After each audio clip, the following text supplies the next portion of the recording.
Memperkenalkan high folic, generasi keempat dari folat dan aman untuk dikonsumsi oleh ibu hamil.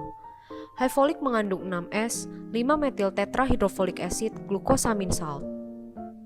Asam folat adalah folat dalam bentuk tidak aktif, sementara 5-MTHF sudah dalam bentuk aktif. Sehingga dosis 550 mikrogram asam folat tidak sama dengan dosis 550 mikrogram 5-MTHF. 5-MTHF merupakan bentuk aktif folat dan langsung masuk ke dalam siklus folat untuk melaksanakan aksi biologisnya. Konsentrasi puncak 5-MTHF 3 kali lebih tinggi dibandingkan asam folat. Berikut adalah benefit dari high folic. Pertama, high folic mengandung bentuk aktif dari folat. Kedua, 5-MTHF memiliki absorpsi yang lebih baik dari asam folat. Ketiga, high folic memenuhi kebutuhan dosis terapi pada kehamilan dan infertilitas. Keempat, high folic praktis untuk dikonsumsi. Kelima, high folic sudah memiliki sertifikat halal. Dan yang terakhir, 5-MTHF sudah disetujui oleh FDA dan juga EFSA. Setiap tablet high folic mengandung 6S, 5-metil tetrahydrofolic acid, glucosamine salt 1100 mikrogram yang setara dengan 550 mikrogram 5-MTHF dengan dosis 1 kali sehari 1 tablet. Bukan.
Memperkenalkan high folic, generasi keempat dari folat dan aman untuk dikonsumsi oleh ibu hamil.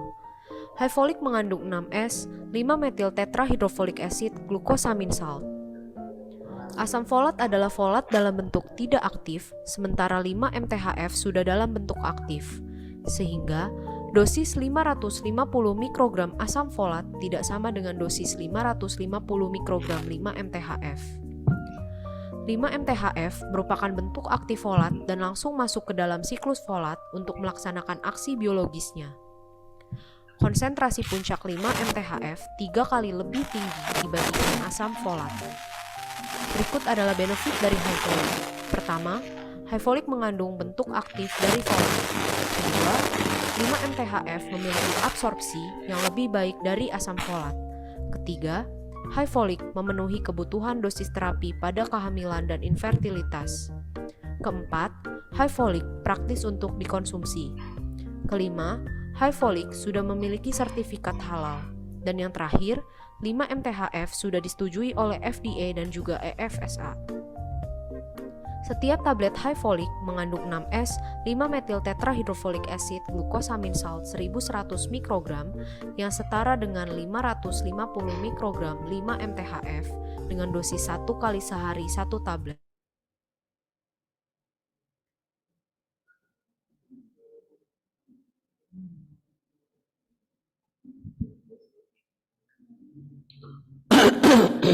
Memperkenalkan high folic, generasi keempat dari folat dan aman untuk dikonsumsi oleh ibu hamil. High folic mengandung 6S, 5-metil tetrahydrofolic acid, glucosamine salt. Asam folat adalah folat dalam bentuk tidak aktif, sementara 5-MTHF sudah dalam bentuk aktif. Sehingga dosis 550 mikrogram asam folat tidak sama dengan dosis 550 mikrogram 5-MTHF. 5-MTHF merupakan bentuk aktif folat dan langsung masuk ke dalam siklus folat untuk melaksanakan aksi biologisnya. Konsentrasi puncak 5-MTHF 3 kali lebih tinggi dibandingkan asam folat. Berikut adalah benefit dari high folic. Pertama, high folic mengandung bentuk aktif dari folat. Kedua, 5 MTHF memiliki absorpsi yang lebih baik dari asam folat. Ketiga, high folic memenuhi kebutuhan dosis terapi pada kehamilan dan infertilitas. Keempat, high folic praktis untuk dikonsumsi. Kelima, high folic sudah memiliki sertifikat halal. Dan yang terakhir, 5 MTHF sudah disetujui oleh FDA dan juga EFSA. Setiap tablet high folic mengandung 6S 5-metil tetrahydrofolic acid glucosamine salt 1100 mikrogram yang setara dengan 550 mikrogram 5 MTHF dengan dosis 1 kali sehari 1 tablet.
Memperkenalkan high folic, generasi keempat dari folat dan aman untuk dikonsumsi oleh ibu hamil.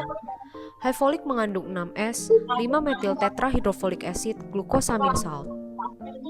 Asam folat adalah folat dalam bentuk tidak aktif, sementara 5 MTHF sudah dalam bentuk aktif, sehingga dosis 550 mikrogram asam folat tidak sama dengan dosis 550 mikrogram 5 MTHF.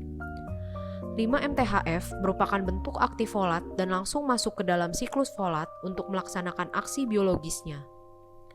Konsentrasi puncak 5 MTHF 3 kali lebih tinggi dibandingkan asam folat. Berikut adalah benefit dari high folic. Pertama, high folic mengandung bentuk aktif dari folat. Kedua, 5 MTHF memiliki absorpsi yang lebih baik dari asam folat. Ketiga, high folic memenuhi kebutuhan dosis terapi pada kehamilan dan infertilitas. Keempat, high folic praktis untuk dikonsumsi. Kelima, high folic sudah memiliki sertifikat halal. Dan yang terakhir, 5 MTHF sudah disetujui oleh FDA dan juga EFSA. Setiap tablet high folic mengandung 6S 5-metil tetrahydrofolic acid glucosamine salt 1100 mikrogram yang setara dengan 550 mikrogram 5 MTHF dengan dosis 1 kali sehari 1 tablet.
Selamat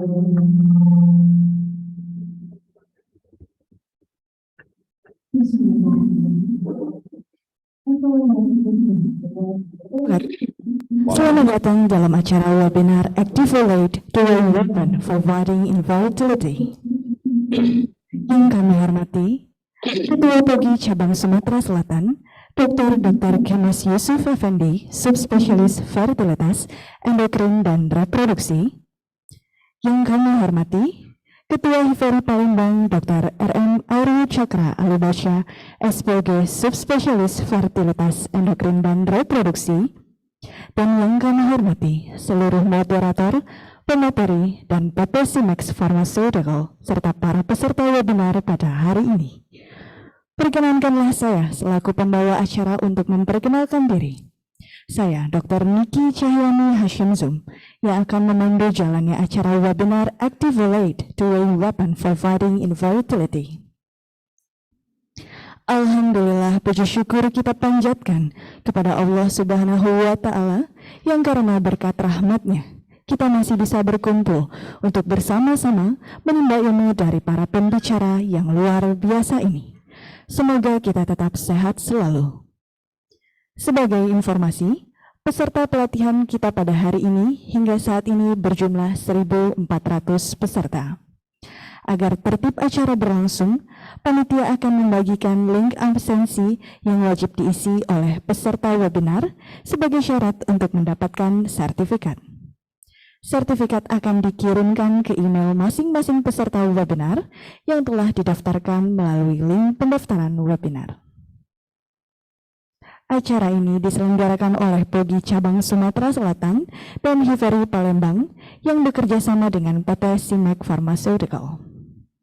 Berikut saya akan membacakan susunan acaranya. Yang pertama adalah kata sambutan dari Ketua HIVERI Palembang, Dr. RM Aurel Cakra Alibasya, SPOG Subspesialis Fertilitas, Endokrin dan Reproduksi.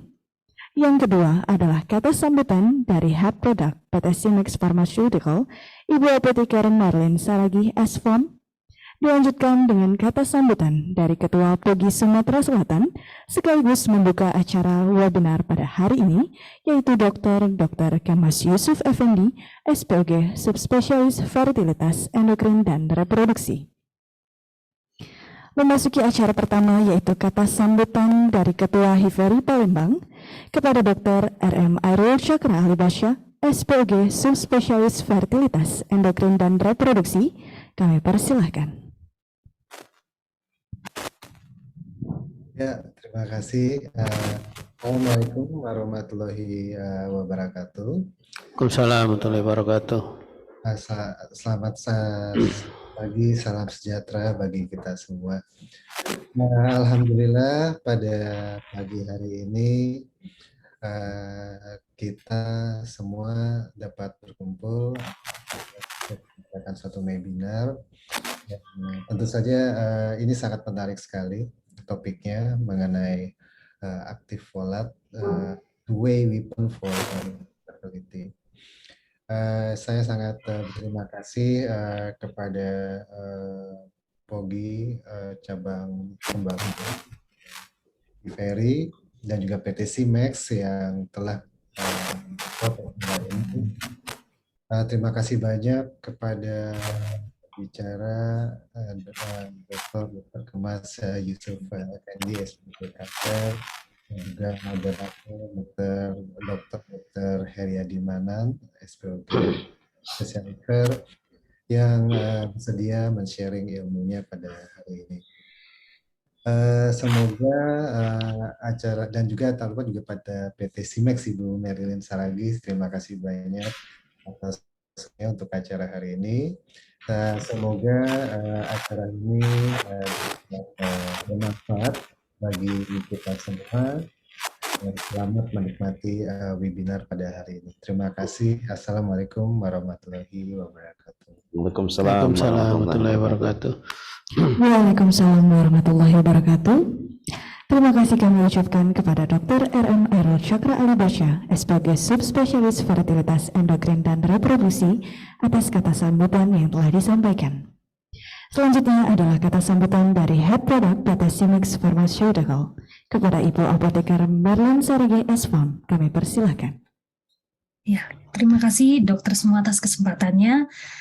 Assalamualaikum warahmatullahi wabarakatuh. Waalaikumsalam. Selamat siang dan salam sejahtera bagi kita semua. Perkenalkan, saya Marilyn, selaku Head of Product Department dari PT Simex Pharmaceutical Indonesia.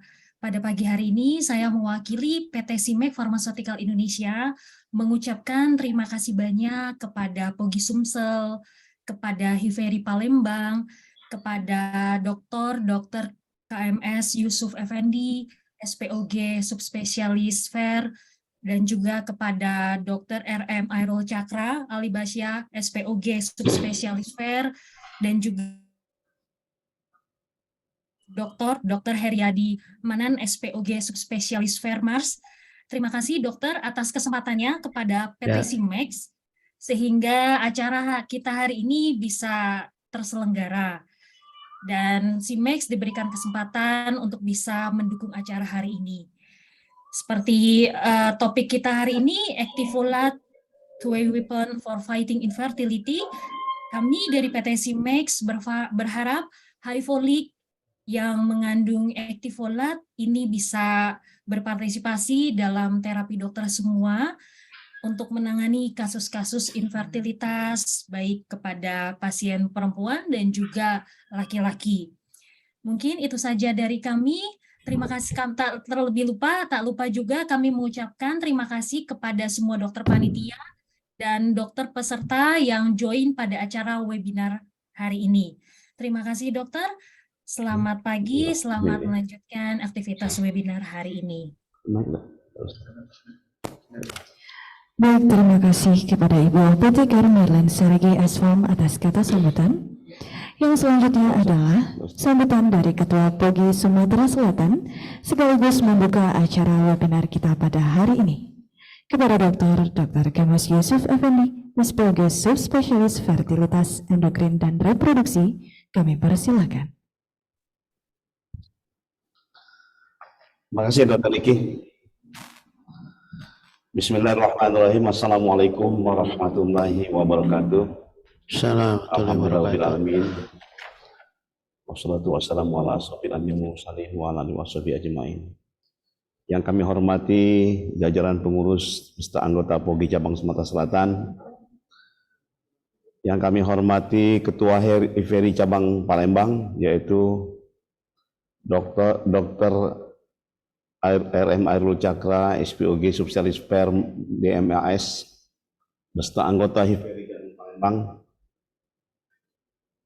Yang kami hormati, yang kami banggakan, pimpinan dan jajaran pengurus jajaran PT Simex Indonesia. Ini telah hadir tadi Bu Marilyn ini, kemudian Pak Apredi Tanu, kemudian ada Pak Tahiri, kemudian Pak Dr. Andika tadi, dan lain-lain. Mohon maaf tidak saya sebutkan satu-satu. Dan yang kami hormati saudara moderator Dr. Heriadi Manan, SPOG Subspesialis Per Mas, dan MC Dr. Niki Cahyani Hazim Zun, dan yang kami hormati seluruh panitia, dan terakhir yang kami banggakan dan kami sangat hormati seluruh peserta yang hadir pada acara webinar pada pagi hari ini, terdiri dari seluruh anggota Pogi beberapa cabang, kemudian anggota ID, kemudian anggota Pogi, dan seluruh peserta hadirin yang kami banggakan. Puji syukur kita panjatkan kepada Tuhan Yang Maha Kuasa, yang mana pada pagi hari ini kita masih diberikan kesehatan dan kesempatan untuk berdiskusi dalam bentuk webinar yang dalam hari ini khusus membicarakan webinar Activolat dengan judul Two-Way Weapon for Fighting Infertility.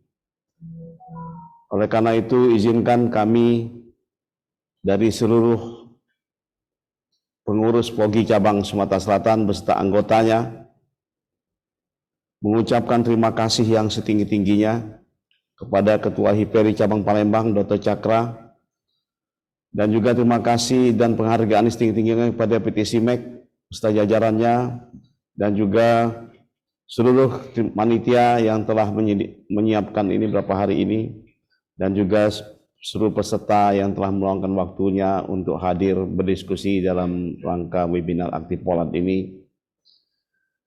Kami sangat mengapresiasi karena topik pada pagi hari ini yang sangat menarik, membicarakan salah satu suplemen yang mungkin kita anggap sepele, tapi suplemen ini sudah banyak beredaran di tengah-tengah kita, yaitu mengenai ActivePolat, salah satu polat bentuk aktif yang perannya dalam rangka untuk berkontribusi mengatasi infertilitas pria maupun wanita.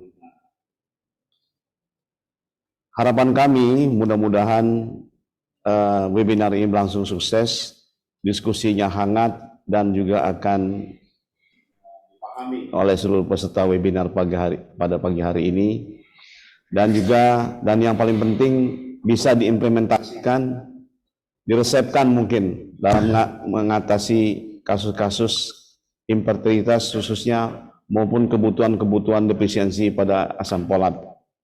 Karena kita tahu bahwa asam folat ini saya anggap ini silent, kita nggak sadar bahwa seseorang itu kekurangan defisiensi, terutama pada kasus-kasus yang memang infertilitas, kegagalan kehamilan yang tidak diketahui dan tidak disangka bahwa itu defisiensi asam folat. Oleh karena ini, momen ini harapan kami dari POGI Cabang Sumatera Selatan, khususnya dari HIPERI dalam naungan POGI Cabang Sumatera ini, kiranya berlangsung sukses dan bisa dipahami seluruh peserta. Tentunya dalam pelaksanaan ini, selain ucapan terima kasih dan harapan kami telah utarakan tadi, ada hal-hal kekurangan khususnya di cabang POGI Sumatera Selatan ini. Kami mohon maaf, dan harapan kami mudah-mudahan PT SIMEK dengan POGI serta HIPERI Cabang Palembang serta semua ini, kita bisa bermitra, bekerjasama dalam rangka pelayanan dan juga dalam rangka menambah pengetahuan dan wawasan kita. Amin. Demikian sambutan singkat dari kami, POGI Cabang Sumatera Selatan, dengan mengucapkan Bismillahirrahmanirrahim, maka webinar ActivePolat pada pagi hari ini yang berjudul Two Weapon for Fighting Infertility secara resmi kami buka. Terima kasih. Wassalamualaikum warahmatullahi wabarakatuh. Waalaikumsalam warahmatullahi wabarakatuh. Waalaikumsalam warahmatullahi wabarakatuh. Terima kasih kami ucapkan kepada Dr. Kemas Yusuf Effendi, SPOG Subspesialis Fertilitas, Endokrin dan Reproduksi, yang telah memberikan kata sambutan sekaligus membuka acara webinar kita pada hari ini.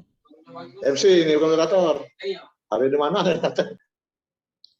Selanjutnya kita memasuki acara inti, yaitu pemaparan materi oleh para pembicara. Kami persilahkan kepada moderator yang kami hormati untuk dapat memandu jalannya webinar kita pada hari ini. Izinkan saya membacakan CV moderator kita hari ini. Beliau adalah Dr. Heriadi Manan, SPOG Subspesialis Fertilitas, Endokrin dan Reproduksi, MARS. Beliau lahir di Palembang pada tanggal 19 November 1958, beralamat di Jalan Sultan Mahmud Badarudin 2 km 11 Palembang, dan saat ini aktif sebagai staf medis Objin Fakultas Kedokteran Universitas Sriwijaya, Rumah Sakit Muhammad Hussein. Beliau menamatkan strata 1 Fakultas Kedokteran Unsri pada tahun 1987, dilanjutkan dengan spesialis 1 Spesialis Obstetrik dan Ginekologi Fakultas Kedokteran Unsri Palembang pada tahun 1997, melanjutkan dengan Pasca Sarjana Doktor Program Studi Ilmu Kedokteran UNIR pada tahun 2011, SP2 Konsultan Fertilitas Endokrin Reproduksi di UI pada tahun 2010, dan S2 Magister Administrasi Rumah Sakit Universitas Respati Indonesia pada tahun 2013. Kepada Dr. Heriadi Manan, SPOG Subspesialis Fertilitas Endokrin dan Reproduksi, MARS, kami persilahkan. Terima kasih MC Dr. Niki Cahyani. Para peserta webinar hari ini, saya akan membacakan kurikulum vitae daripada moderator yang akan menyampaikan materi nanti, yaitu nama Dr. Kemas Yusuf Effendi, SPOG, subspesialis fertilitas endokrin reproduksi. Beliau lahir di Palembang 27 Desember 1958, alamat di Palembang. Beliau sekarang menjabat sebagai Kepala Staf Medis Obgyn FK Unsri Rumah Sakit Muhammad Husin Palembang.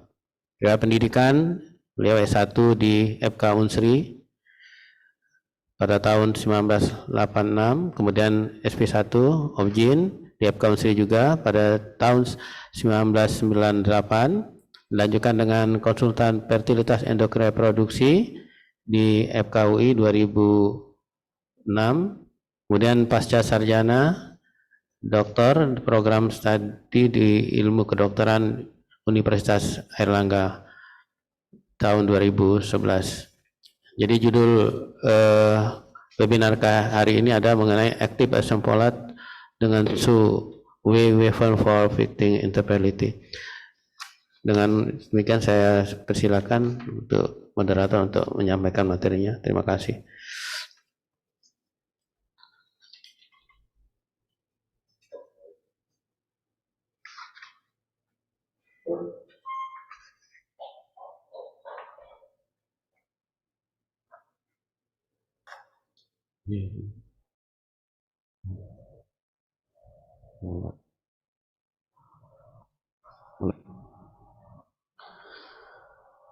Assalamualaikum warahmatullahi wabarakatuh.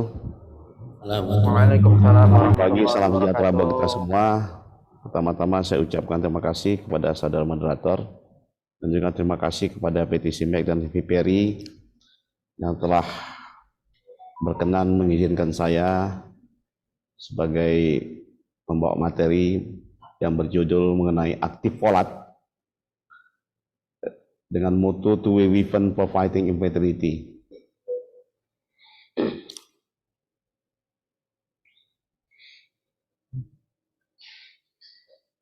Oke.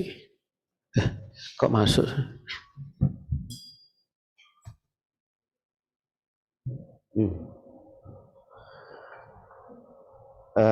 Tahu bahwa aktif pasaran itu banyak para folat dan mungkin kita mengkonsumsi itu, tapi sebagian besar kebanyakan tidak bentuk aktif. Nah, ini pada kesempatan ini akan suatu substansi folat dalam bentuk aktif, yaitu aktif folat itu keuntungan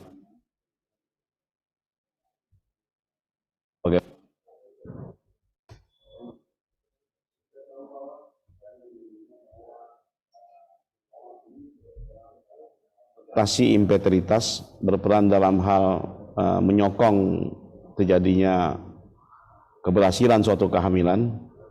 Dan kita tahu bahwa infertilitas itu adalah dari pasangan subur itu 20-30% kadang-kadang belum mendapatkan kehamilan.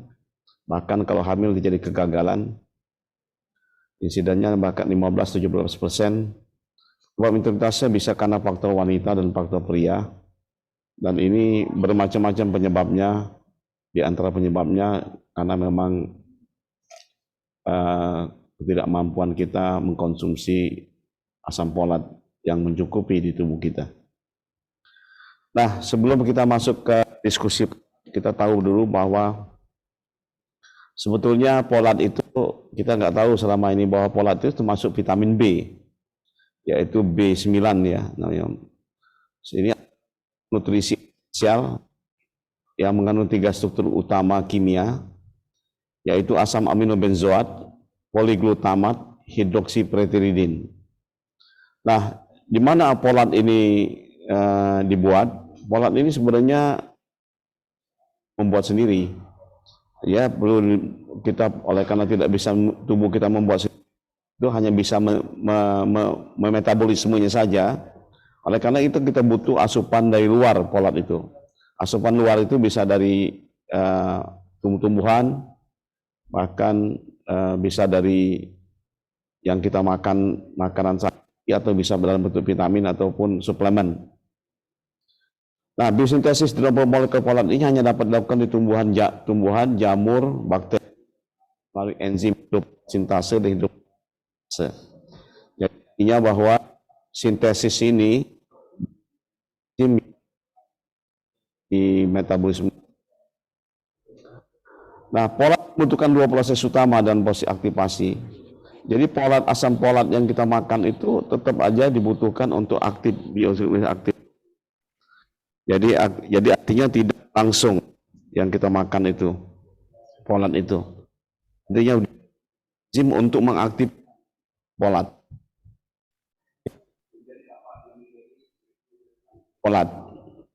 Ya.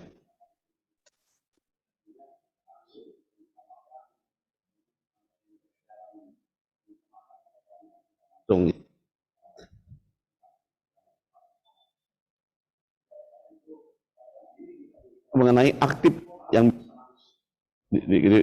yang bisa langsung dimasuk ke dalam siklus folat. Asam folat yang taman daun hijau atau kacang-kacangan. Jadi kalau kita hobi makan kacang-kacangan, biji-bijian itu termasuk sumber asam folat. Dan sudah tentu tadi asam folat ini adalah bentuk yang tidak aktif. Harus dilarutkan dulu, masuk dalam. Di samping itu juga pada hati ayam dan hewan dan lain-lain. Selain dari sumber sayuran, dari kita makan, dari vitamin, ada juga asam folat yang berasal dari suplemen, ya, dari vitamin maupun dari makanan-makanan di kemasan folat, ya, kandungannya. Itu asam folat yang didapatkan karena tubuh sendiri tidak bisa memproduksi asam folat secara endogen. Nah, sudah barang tentu ada asam folat. Jadi ada namanya folat itu kan bahasa folat ini sejak glutamat, kemudian asam folat sudah teroksidasi. Jadi folat itu secara alami temukan dalam makanan, kemudian asam folat dalam bentuk vitamin. Jadi vitamin-vitamin yang ada suplemen di beredaran itu kebanyakan dalam bentuk asam folat. Nah, kedua ini semuanya asam folat ini juga tidak aktif. Kalau tidak aktif dia butuh proses dulu lebih lanjut. Jadi butuh waktu yang lama jadi artinya. Berbeda dengan kalau yang bentuk folat yang aktif yang langsung seperti MTHF, metil tetrahydrofolat. Nah, keuntungannya jadi kalau folat tidak stabil, kalau asam folat lebih stabil. Kalau yang folat harus didolisis, kalau tidak asam folat ya perlu metabolisme. Karena tidak aktif jadi. Tapi oleh karena tidak aktif dia perlu metabolisme, jadi artinya butuh waktu dia. Berbeda dengan kalau beda dibandingkan MTHF ya aktif jadi. Jadi tidak perlu metabolisme karena langsung masuk dalam siklus folat. Nah, ternyata bahwa dalam sel itu terjadi regulasi tingkat DNA. Regulasi dalam bentuk metilasi. Nah, ternyata bahwa folat ini dibutuhkan dalam regulasi DNA. Kita tahu DNA ini artinya blueprintnya suatu organ, blueprintnya suatu sel yang termasuk sel apa saja, apakah itu di otak, apakah di jantung, apakah juga di reproduksi. Dalam reproduksi ini termasuk dalam perempuan regulasi DNA termasuk di oogenesis dan juga polikogenesis. Kemudian pada laki-laki spermatogenesis. Jadi artinya memang ini. Nah, bagaimana peran folat dalam metabolisme manusia? Ternyata folat itu sebagai donor unit karbon metil donor untuk berbagai metabolisme tubuh. Dalam reaksi diperlukan sintesis prekursor asam folat, diperlukan metabolisme normal regulasi gen. Jadi artinya peran folat ini sangat strategis sekali dalam metabolisme manusia. Oleh karena kalau defisiensi folat di dalam tubuh kita, maka akan terganggu regulasi gen, akan terganggu metabolisme normal, tergantung organ di mana gangguan, apakah di ovarium, apakah di jantung, apakah di darah, apakah di mana saja, karena folat ini berperan dalam metabolisme normal. Kita bertanya apakah korelasi folat dengan homocysteine. Kita tahu homocysteine ini banyak sekarang diperiksa. Homocysteine itu sebagai marker sekarang dicek. Kita lihat kadar homocysteine dalam darah sebagai marker bahwa kalau homocysteine-nya bahwa meningkat, berarti ada deposisi asam folat. Dan terbukti bahwa korelasi folat, seperti halnya kalau deposisi fetum maternal, dia melihat homocysteine dengan hubungannya dengan preeklamsi, peningkatan tekanan darah. Nah, sebenarnya banyak karena korelasi folat ini dibutuhkan dalam homocysteine. Jadi asam folat ini dibutuhkan untuk perubahan, ada jalurnya, jalur transfusirasi dan remetilasi. Dua jalur ini adalah penting untuk metabolisme normal asam folat, ya, anti metabolisme normal. Kalau korelasi folat itu defisiensi, homocysteine meningkat.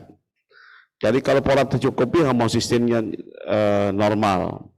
Kita homocysteine ini termasuk berpengaruh terhadap pembuluh darah, disfungsi endotel, aterosklerosis dan trombosis.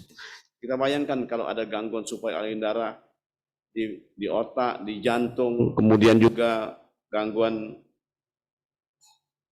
misalnya di ovarium, sudah paling tentu akan berpengaruh ke sistem reproduksi seorang wanita maupun juga spermatogenesis pada laki-laki. Jadi artinya folat ini sangat erat hubungannya dengan homocysteine. Nah, kita tahu tadi kata-katanya ada two weapon, jadi two weapon fighting infertility. Kita tahu bahwa infertilitas bisa juga karena pasangan istrinya, faktor istrinya, juga faktor laki-lakinya. Jadi artinya tidak semata-mata ada faktor laki. Nah, bagaimana titik tangkap folat pada fertilitas? Jadi kalau kita definisi asam folat tadi, yang kita tahu bahwa berperan metabolismenya, dan folat itu sangat erat hubungan hiperhomocysteine. Jadi hiperhomocysteine ini artinya pada wanita akan mengganggu apoptosis, akan menyebabkan apoptosis. Kita tahu bahwa folikulogenesis, perkembangan folikel di ovarium, itu menentukan seseorang itu ovulasi atau tidak, mempengaruhi seseorang itu fertilitas atau tidak. Jadi folikel, perkembangan folikel dan perkembangan oosit itu profesi yang sangat strategis dalam keberhasilan suatu program kehamilan. Apakah itu inseminasi, IVF, ya, itu adalah kondisi folikulogenesis, oogenesis menjadi suatu yang sangat strategis. Nah, oogenesis, folikulogenesis ini mempengaruhi apoptosis dan perkembangan selnya. Jadi kalau misalnya apoptosisnya rendah, maka oogenesis, folikulogenesis akan berjalan baik. Nah, pada hiperhomocysteine ini, di mana akan terjadi apoptosis. Nah, apoptosis ini oogenesisnya akan berjalan lambat, folikulogenesisnya akan tidak sempurna. Akibatnya sel telurnya kecil-kecil. Kalau andaikan tidak sempurna, terjadi ovulasi, maka akan terjadi mengganggu perkembangan oosit, akan menghambat kelangsungan keberhasilan kehamilan. Kemudian juga selain apoptosis yang mengganggu perkembangan sel, akan juga mempengaruhi produksi sitokin. Karena sitokin ini adalah indikator suatu inflamasi. Inflamasi ini akan mempengaruhi fertilitas, bahkan terjadi kematian, mengganggu ovulasi, akan mengganggu implantasi, dan juga mengganggu aliran darah. Dan juga berpengaruh pada nitrous oxide metabolisme. Kita tahu NO ini adalah marker atau substansi vasodilator. Vasodilator itu adalah merupakan substansi mempertahankan aliran darah ke seluruh organ, termasuk ovarium, yang berperan strategis dalam mempengaruhi oogenesis, folikulogenesis. Dan NO ini terganggu, maka akan terjadi oogenesis, akan terganggu, menyebabkan infertilitas. Kemudian oksidasi stres. Stres oksidatif adalah merupakan suatu marker yang diakibatkan hiperhomocysteine. Oksidatif stres ini akan menjadi inflamasi dan akan menginduksi apoptosis dan juga menyebabkan folikel-folikel yang tidak berkembang. Oleh karena itu pada kami di Bergerak Bidang Per ini, pada waktu kita melakukan stimulasi folikel, selalu kita tidak lupa memberikan suatu bentuk folat aktif. Karena kita sadar betul bahwa substansi folat ini adalah walaupun sebagai penunjang, tapi penunjang utama untuk keberhasilan folikulogenesis, pematangan folikel untuk mendapatkan oosit yang sebanyak mungkin. Kita tahu juga bahwa hiperhomocysteine ini akan terjadi metilasi, mengganggu metilasi. Kita tahu dan sadar sekali bahwa metilasi itu terjadi dalam siklus folat. Dan metilasi itu adalah merupakan substansi yang diperlukan untuk keberhasilan untuk membuat homocysteine menjadi normal. Kalau terganggu maka akan terjadi hiperhomocysteine, akan terjadi perkembangan tingkat DNA suatu sel. Nah, pada laki-laki bagaimana? Pada laki-laki terjadi defek sintesis asam nukleat. Kemudian kerusakan anatomikal. Ini akan terjadi mengganggu motilitas gerak sperma dan mengganggu perkembangan spermatogenesis. Kemudian sitokin, kemudian terjadi ROS akan mengganggu DNA fragmentasi. DNA fragmentasi ini adalah merupakan suatu yang tidak jarang terjadi pada hasil sperm analisis, bahwa kita lihat bahwa spermanya normal, ternyata ada DNA fragmentasi sehingga akan mengganggu fertilisasi, bahkan akan terjadi aborsi. Dan juga hiperhomocysteine yang terjadi karena depresiasi asam folat ini akan embryotoksik. Jadi kalau sudah terjadi embrio, maka akan meracuni embrionya sehingga menyebabkan abortus, bahkan embrio tidak berkembang. Jadi kita ulangi lagi bahwa folat ini adalah substansi yang sangat strategis menunjang fertilitas dan sangat strategis bisa menggagalkan fertilitas. Dengan cara apa?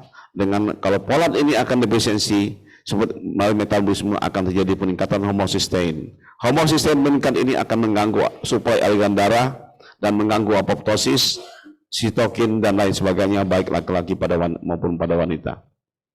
Nah, defisiensi amino folat ini kita sadar tadi bahwa pada wanita oogenesis, atresia folikel, kemudian defek ovulasi, gagal konsepsi, kemudian juga pada bisa menyebabkan abortus spontan berulang, implantasi yang buruk, kemudian terjadi ganggu pematangan serviks. Semua ini adalah menggagalkan konsepsi dan menyebabkan infertilitas baik primer maupun sekunder. Jadi hati-hati dengan depresiasi asam folat, depresiasi folat dalam tubuh. Kita tidak sadar bahwa kita sudah memberikan picu ovulasi, sudah memberikan terapi hormonal, sudah memberikan substansi, tapi tidak memperhatikan kebutuhan yang mencukupi asam folat, mencukupi folat dalam tubuh, maka akan menggagalkan fertilitas yang kita program sedemikian rupa. Nah, depresiasi folat ini sebetulnya pada titik tangkap pada impotens wanita di mana kita tahu bahwa folat dan depresiasi ini akan mengganggu polikogenesis, dan juga di mana polikogenesis yang terganggu itu polikelnya tidak berkembang, tidak membesar-besar walaupun stimulasi. Kemudian kalau andaikan berkembang juga akan meracuni cairan polikel, terpapar kadar homocysteine, dan ini akan mempengaruhi maturitas dari polikel. Kemudian homocysteine ini sebagai substrat karena ada menyebabkan embrio toksik dan akan menyebabkan bisa juga dead conceptus, kemudian ada gangguan genetik dan lain sebagainya sehingga perkembangan embrionya tidak berkembang. Bahkan ada yang belatin opum yang kita tahu bahwa umumnya karena gangguan kromosom, tapi juga bisa juga karena embrio toksik kedefisiensi folat. Kemudian juga kalau sudah hamil akan terjadi disfungsi plasenta, akan menyebabkan terjadi preeklamsi yang paling sering, banyak penelitian homocysteine folat pada preeklamsi, kemudian pertumbuhan janinnya tidak membesar, kemudian terjadi pertumbuhan berat badan anak atau bayinya yang kecil, hanya gara-gara defisiensi folat. Nah, kemudian pada fertilitas pria bagaimana? Folat ini adalah mengganggu spermatogenesis. Kemudian kita tahu bahwa spermatogenesis yang diharapkan itu ada terjadi maturitas spermatozoa, kemudian mengganggu pembelahan dalam meiosis mitosis. Kemudian juga folat ini kalau berperan dalam meiosis mitosis, kalau defisiensi akan terganggu meiosis mitosisnya. Kemudian juga berperan dalam sintesis DNA. Jadi kalau folat ini juga kurang maka akan terganggu tingkat DNA-nya. Dan yang paling penting, dua komponen penting dalam sintesis pada pria metabolis ada metilasi DNA dan metilasi karbon tunggal. Dan ini ujung-ujungnya berperan dalam proses reprogram gamet dan embrio. Oleh karena defek metilasi pada leposperma akan berujung akan menyebabkan suatu kematian janin. Jadi artinya bahwa polat ini adalah substansi yang tidak boleh diabaikan dan tidak main-main, akan berdampak mengganggu dan fertilitas pada pria maupun wanita. Nah, kalau seorang deposisi polat yang sudah keburu hamil juga dia harus dipertahankan, ya, artinya kalau memang pada laki-laki, pada polat tadi pada perempuan juga mengganggu tingkat DNA, kerusakan DNA, kemudian mengganggu proses meiosis dan mengganggu epigenom dari sperma. Nah, ini ada 4 langkah yang polat two-way weapon for fighting infertility-nya. Jadi pada waktu polat itu berperan terhadap biosintesis nukleotida. Jadi biosintesis DNA RNA. Ini adalah DNA RNA ini cetak birunya suatu perkembangan embrio, kemudian mengkatalis MTHFR ini adalah butuh enzim reduktase metil tetrahidropolat yang mengkatalisis 5-metil tetrahidropolat diperlukan reaksi metilasi. Jadi reaksi metilasi ini butuh enzim namanya MTHFR. Kemudian metilasi ini juga terjadi di DNA, fosfolipid, protein, dan remetilasi homosistein menjadi metionin. Kalau 4 keadaan ini akan terganggu, maka akan terjadi peningkatan homosistein. Homosistein ini adalah merupakan suatu marker kalau peningkatan itu akan berdampak buruk bagi organ-organ khususnya dalam organ reproduksi, ovarium dan sperma. Nah, polat juga selain untuk fertilitas juga pada kehamilan, polat ini juga mencegah terjadi neurological defect di mana mikrosomia, kepalanya bayi kecil atau tidak punya kepala, atau gangguan dalam perkembangan neurological defect. Kemudian juga pada sel normal berarti akan berperan pada proliferasi sel, mitokondria, dan epigenetik. Mikronutrien ini penting untuk fertility terapi. Samping itu juga bahwa ada beberapa penelitian bahwa peran polat ini juga berpengaruh terhadap spontaneous abortion, kemudian coronary heart disease, terutama pada kasus-kasus hiperhomocysteine, kemudian anemia, kemudian epilepsi, mood, dan juga kognitif juga akan terganggu, irritable bowel syndrome juga terganggu, di samping juga berisiko pada kasus-kasus yang perokok, alkohol akan mengganggu absorpsi daripada asupan polat di dalam tubuh kita. Nah, kita tahu bahwa polat yang bagaimana yang harus dibutuhkan saat ini setelah mendengar paparan metabolismenya tadi, masuk siklus polat tadi, kemudian kita ternyata polat itu ada 4 generasi sekarang.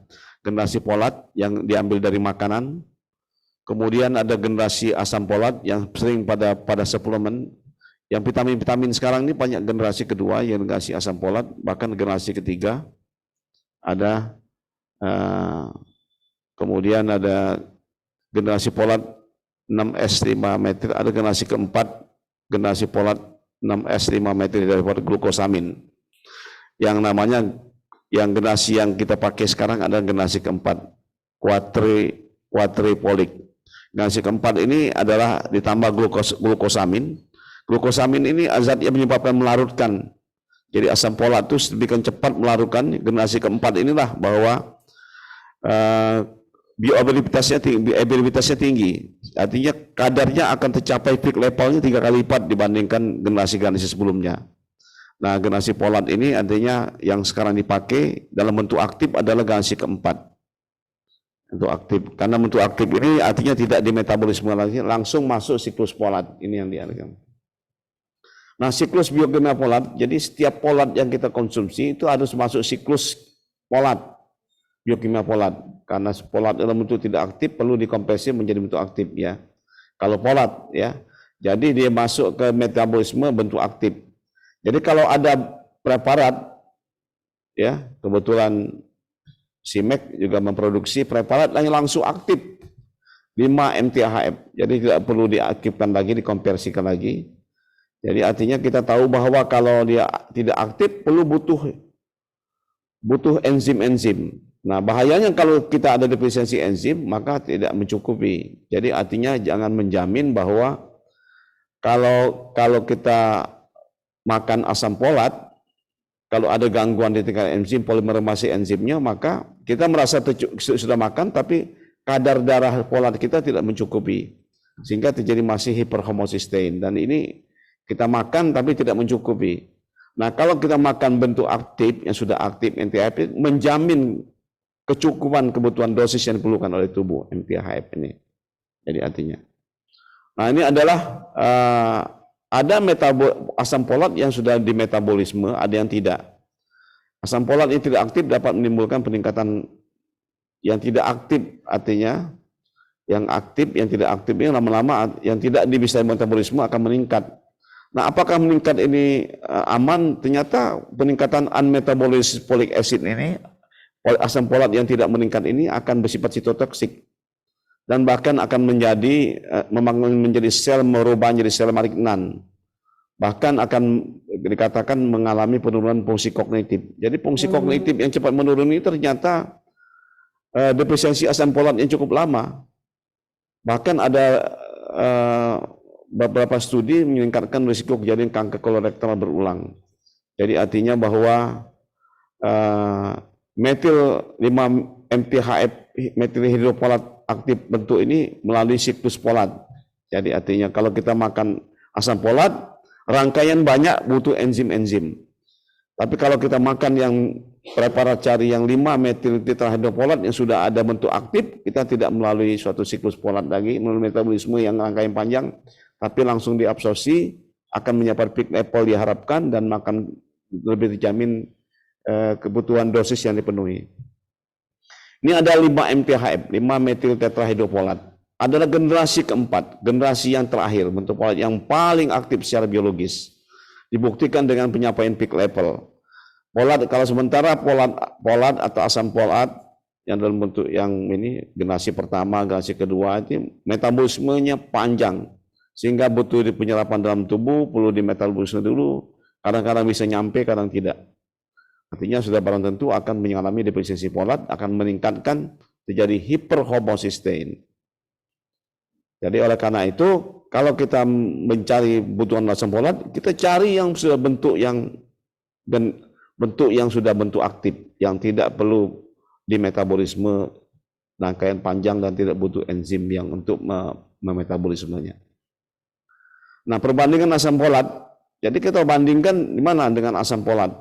Ini asam folat yang ada beberapa preparat di pasaran masih banyak asam folat.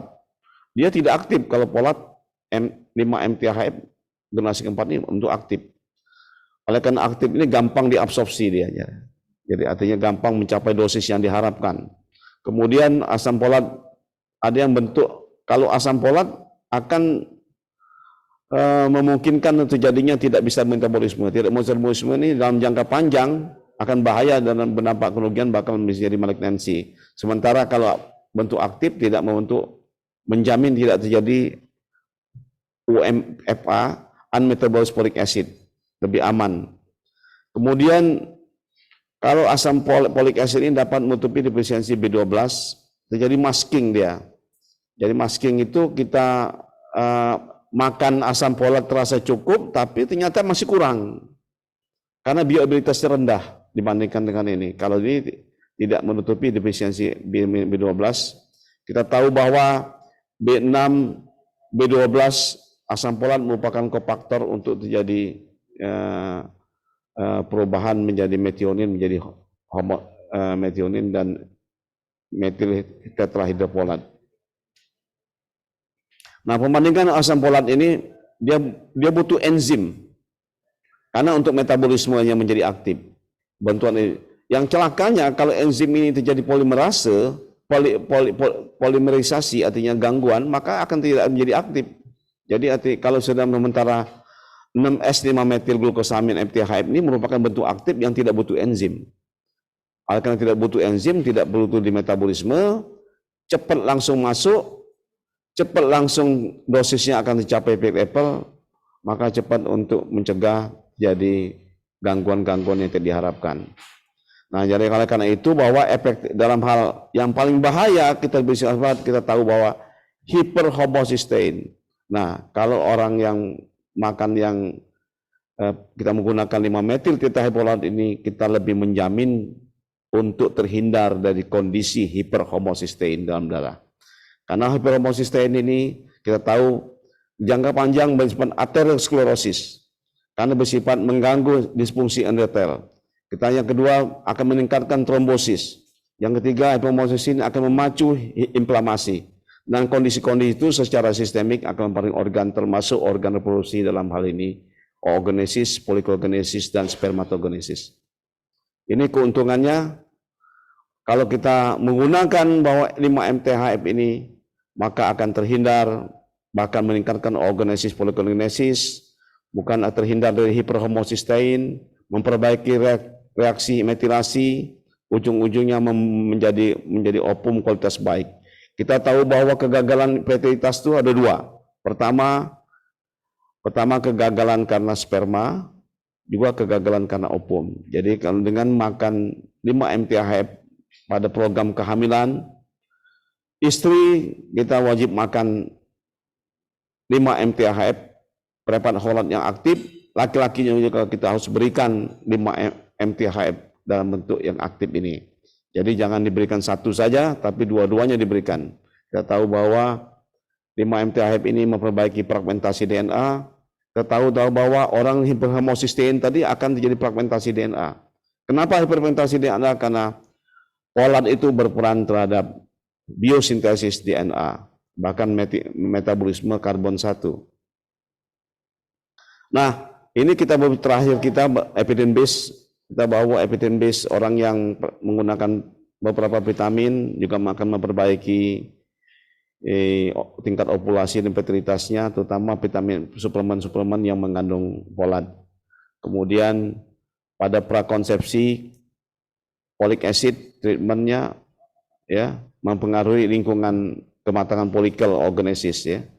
Jadi biasanya kalau kita diberikan Bapak evidence base kan 3 bulan sebelumnya diberikan, kemudian pada hamil juga diberikan, selama kehamilan diberikan. Jadi artinya memang ini.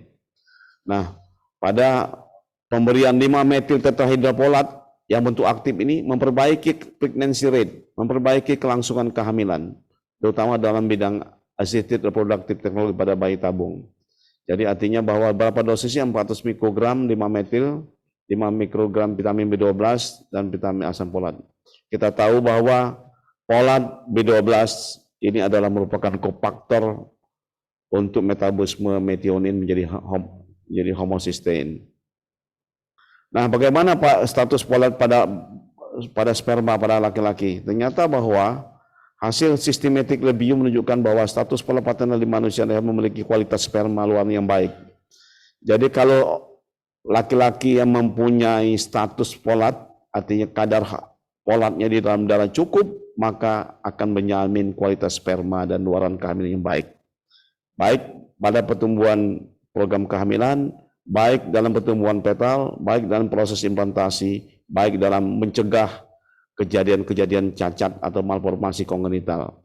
Jadi oleh karena itu bahwa makin nyata bahwa kebutuhan folat pada istri, pada laki-laki juga akan menjamin keberhasilan program kehamilan, menjamin kelangsungan kehamilan. Nah, juga ini studi menyatakan bahwa kadar plasma folat seminal itu mempengaruhi kondisi sperma yang baik. Kemudian ini kesimpulan bahwa 5-MTHF ini lebih efektif daripada suplemen yang bentuk asam folat atau folic acid. Jadi kalau untuk menjamin kadar folat cukup, jangan kita memakai yang bentuk tidak aktif, tapi kita memakai yang untuk aktif. Untuk aktif itu ada 5-MTHF. Kemudian berapa lama kita makan itu? Kalau kita prakonsepsi sebenarnya dalam bentuk 4 minggu sebelum penerimaan harus diperpanjang biasanya 3 bulan penelitian lain. Kemudian sampai diperpanjang sama 4 minggu, bahkan untuk mencegah NTD sampai 12 minggu.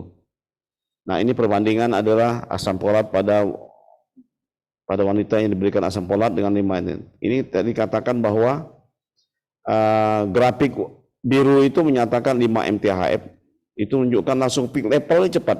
Oleh karena bentuk aktif tidak butuh material busuk, kadarnya lebih cepat. Yang bentuk merah itu grafik adalah bentuk asam folat. Jadi tidak peak levelnya cepat ini. Jadi artinya lebih menjamin kebutuhan ataupun kebutuhan folat yang dibutuhkan oleh sel dalam regulasi tingkat DNA, metabolisme satu karbon, dan juga kebutuhan untuk menjamin kelangsungan ataupun mencegah dampak buruk daripada defisiensi folat. Berapa dosis yang kita berikan? Dari literature review merekomendasikan 5 mTF ini 1 mg, 5 mg. Berkisar ada yang 1, ada 2 mg, ada 5 mg, baik perempuan maupun laki. Ini adalah berapa? Kalau risiko rendah 400 mikrogram.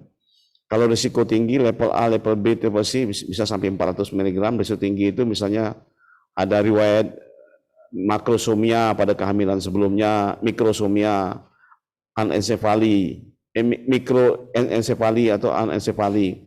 Kemudian ada riwayat peningkatan serum AFP. Kemudian ada abortus yang berulang. Kemudian juga dari tadi LCOG juga merekomendasikan dosisnya 0,4 mg per hari. Mulai kapan? Sebelum konsepsi. Jadi pada waktu sebelum kehamilan 2-3 bulan kita berikan, saat hamil diberikan, sampai menyusui diberikan. Hanya dosis yang bervariasi. Risiko sedang ada 1 mg. Makin besar risiko tinggi, maka dosisnya itu bisa tingkatkan 4-5 mg per hari. Ya, jadi artinya tergantung dari kelompok risiko rendah, risiko sedang, risiko tinggi. Sampai 12 minggu, bahkan kalau prakonsepsi, sebelum konsepsi, konsepsi maupun trimester pertama dan trimester kedua sampai menyusui. Nah, kondisi apa yang misalnya menjadi patokan kita? Kita harus asam folat. Kasus-kasus yang berdampak defisit folat itu NTD, preeklamsi, anemi, pertumbuhan janinnya terhambat, autisme, bahkan ada autisme juga berdasarkan penelitian ada juga diakibatkan defisiensi asam folat. Jadi kalau misalnya NTD kita berikan, ternyata prakonsepsi diberikan. Yang bintang 3 ini tidak bermanfaat bintang 3. Jadi kalau kita berikan NTD hanya prakonsepsi trimester 1 aja. Cukuplah. Tapi kalau untuk mencegah preeklamsi, prakonsepsi trimester pertama, kedua, ketiga diberikan, anemi juga diberikan, termasuk mencegah. Ini kita tahu kenapa preeklamsi, itu ada defisit, karena adalah teori preeklamsi itu ada, walaupun disease of theory adalah muaranya disfungsi endotel. Nah, homocysteine yang meningkat ini bersifat disfungsi endotel, bahaya akibat dari ketidakmampuan atau tidak cukupnya asupan asam folat. Sebagai kesimpulan bahwa ternyata dari penjelasan sebelum-sebelumnya bahwa kita jangan memilih asam folat. Ya, lebih baik kita memilih menggunakan aktif folat. Karena aktif folat kita tahu bahwa bentuk aktif yang gampang diabsorpsi dan gampang menjamin cukupi untuk kebutuhan tubuh kita. Dan juga di samping itu juga asam folat ini, aktif folat ini terbukti mampu mencegah hiperhomocysteine, suatu kondisi homocysteine yang berlebihan yang berdampak mengganggu kualitas sperma dan oosit dan berdampak embriotoksik, sehingga dengan demikian bahwa akan menunjang keberhasilan program kehamilan baik pada gangguan pada laki-laki maupun pada istri, dan juga akan menjamin kelangsungan kehamilan itu tidak akan terjadi abortus, tidak akan terjadi embriotoksik, tidak akan terjadi tidak berkembang. Sehingga demikian bahwa kebutuhan bahwa aktif folat ini menjadi suatu kebutuhan yang tidak bisa kita kesampingkan, harus menjadi kebutuhan utama dalam suplemen selain vitamin-vitamin lain. Demikian, mohon maaf kalau apabila ada hal-hal yang kurang dipahami. Terima kasih kepada semua hadirin, pada PTSIMEC, kepada HIPERI dan seluruh panitia. Akhir kata, wabillahi taufiq wal hidayah. Wassalamualaikum warahmatullahi wabarakatuh. Waalaikumsalam warahmatullahi wabarakatuh. Terima kasih Dr. Yusuf pada topik yang pertama. Kemudian kita lanjut, ini waktunya lebih cepat, mudah-mudahan nanti diskusinya lebih lama nanti ya. Waktu kita lanjutkan dengan topik yang berikutnya mengenai aktif folat ini. akan yang disampaikan oleh mengenai produksi daripada SIMEK akan disampaikan oleh Dr. Andika Ramadan. Silakan Dr. Andika.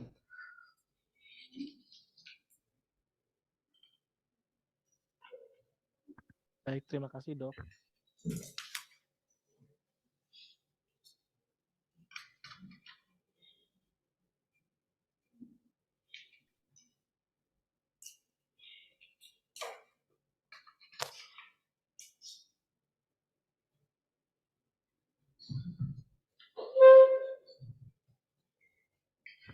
Baik, Assalamualaikum warahmatullahi wabarakatuh.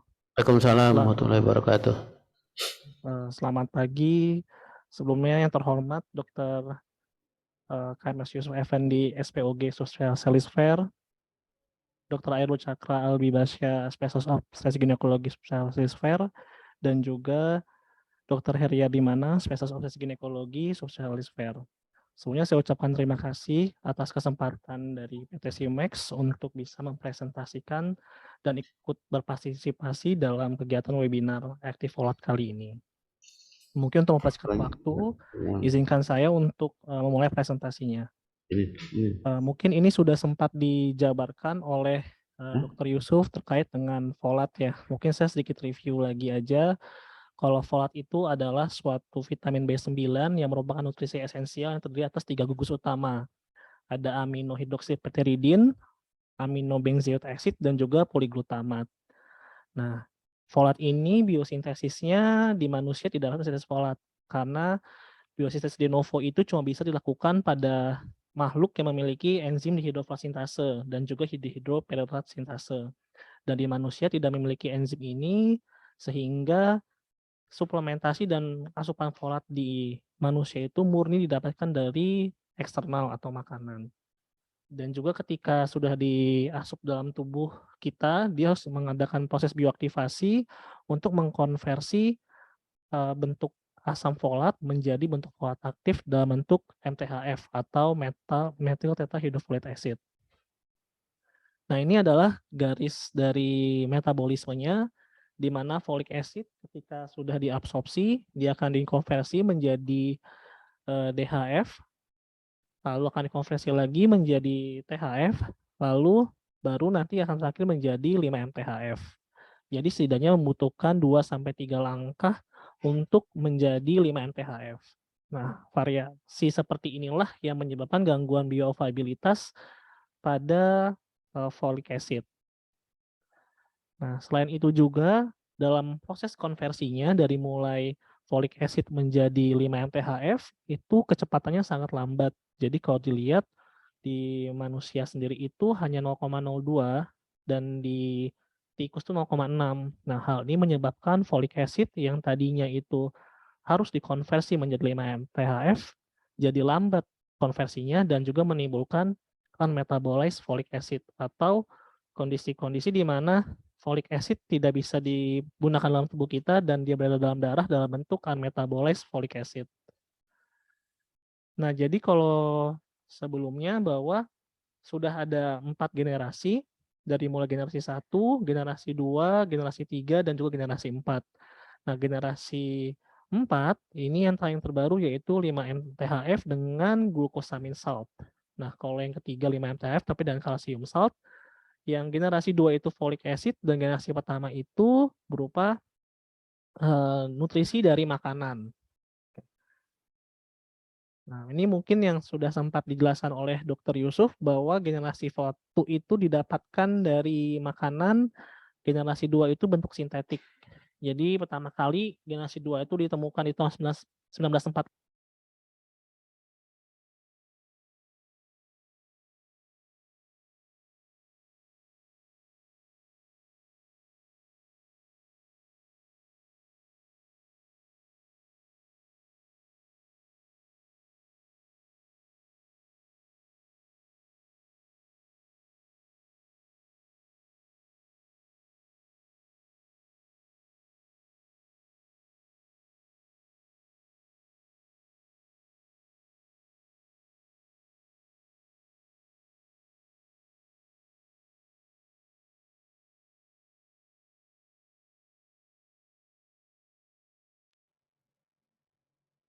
Dok Andika, suaranya itu unmute.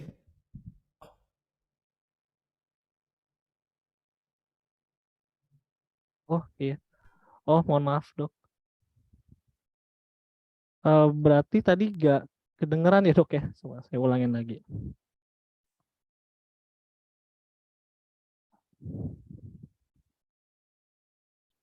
Ini backnya gimana? Oke, mungkin saya ulangi lagi ya dok ya, bahwa saat ini folic acid itu memerlukan metabolisme. Jadi dia perlu metabolisme menjadi 5 MTHF oleh setidaknya 3 bentuk enzim. Jadi ada dari mulai diabsorpsi hingga menuju 5 MTHF.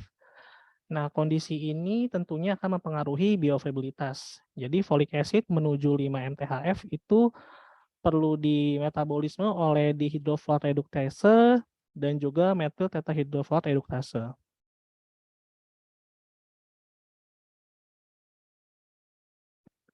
Nah, folat sendiri dalam proses konversinya itu memerlukan waktu. Nah, dalam manusia sendiri setidaknya membutuhkan waktu 0,02 untuk mengkonversinya dan juga pada tikus 0,6.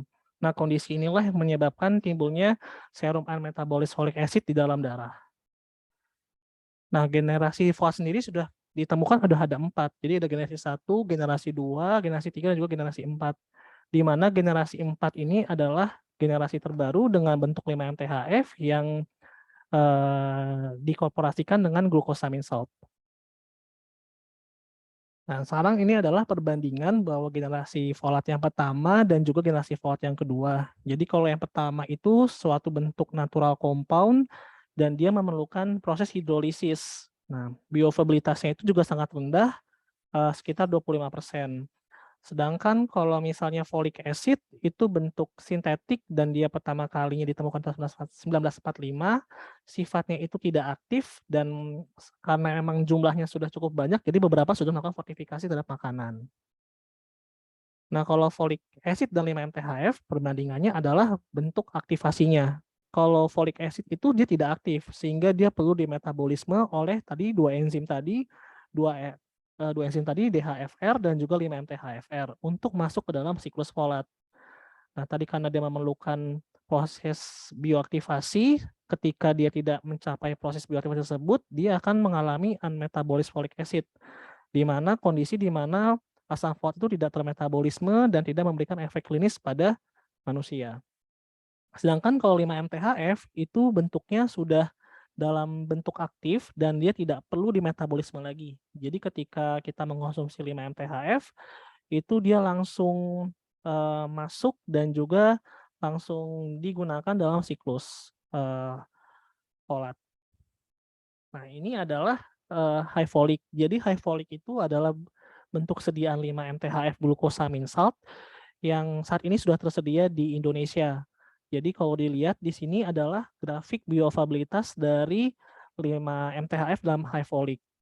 Nah, kalau dilihat di sini kalau kita dari standar farmakokinetiknya, folic acid itu mencapai plasma level itu dikurang dari 2 jam, tetapi dia hanya maksimal di 300. Sedangkan kalau folic acid kalau misalnya 5 MTHF atau high folic ini bisa sampai 900. Nah, kondisi bioavailabilitas yang berbeda inilah yang menjadi parameter farmakokinetik yang baik dari high folic. Jadi kalau di resume bahwa plasma konsentrasi dari high folic itu mencapai 3,1 kali lebih tinggi dibandingkan dengan asam folat biasa dan juga 5 MTHF yang kalsium salt atau generasi 3. Mungkin tadi sempat dijelaskan oleh Dr. Yusuf bahwa folic acid ini juga digunakan sebagai agent terapeutik untuk hiperhomosisteinemia. Jadi folic acid sendiri itu digunakan awalnya selain sebagai suplementasi prenatal juga untuk sebagai agent lowering untuk hiperhomosisteinemia.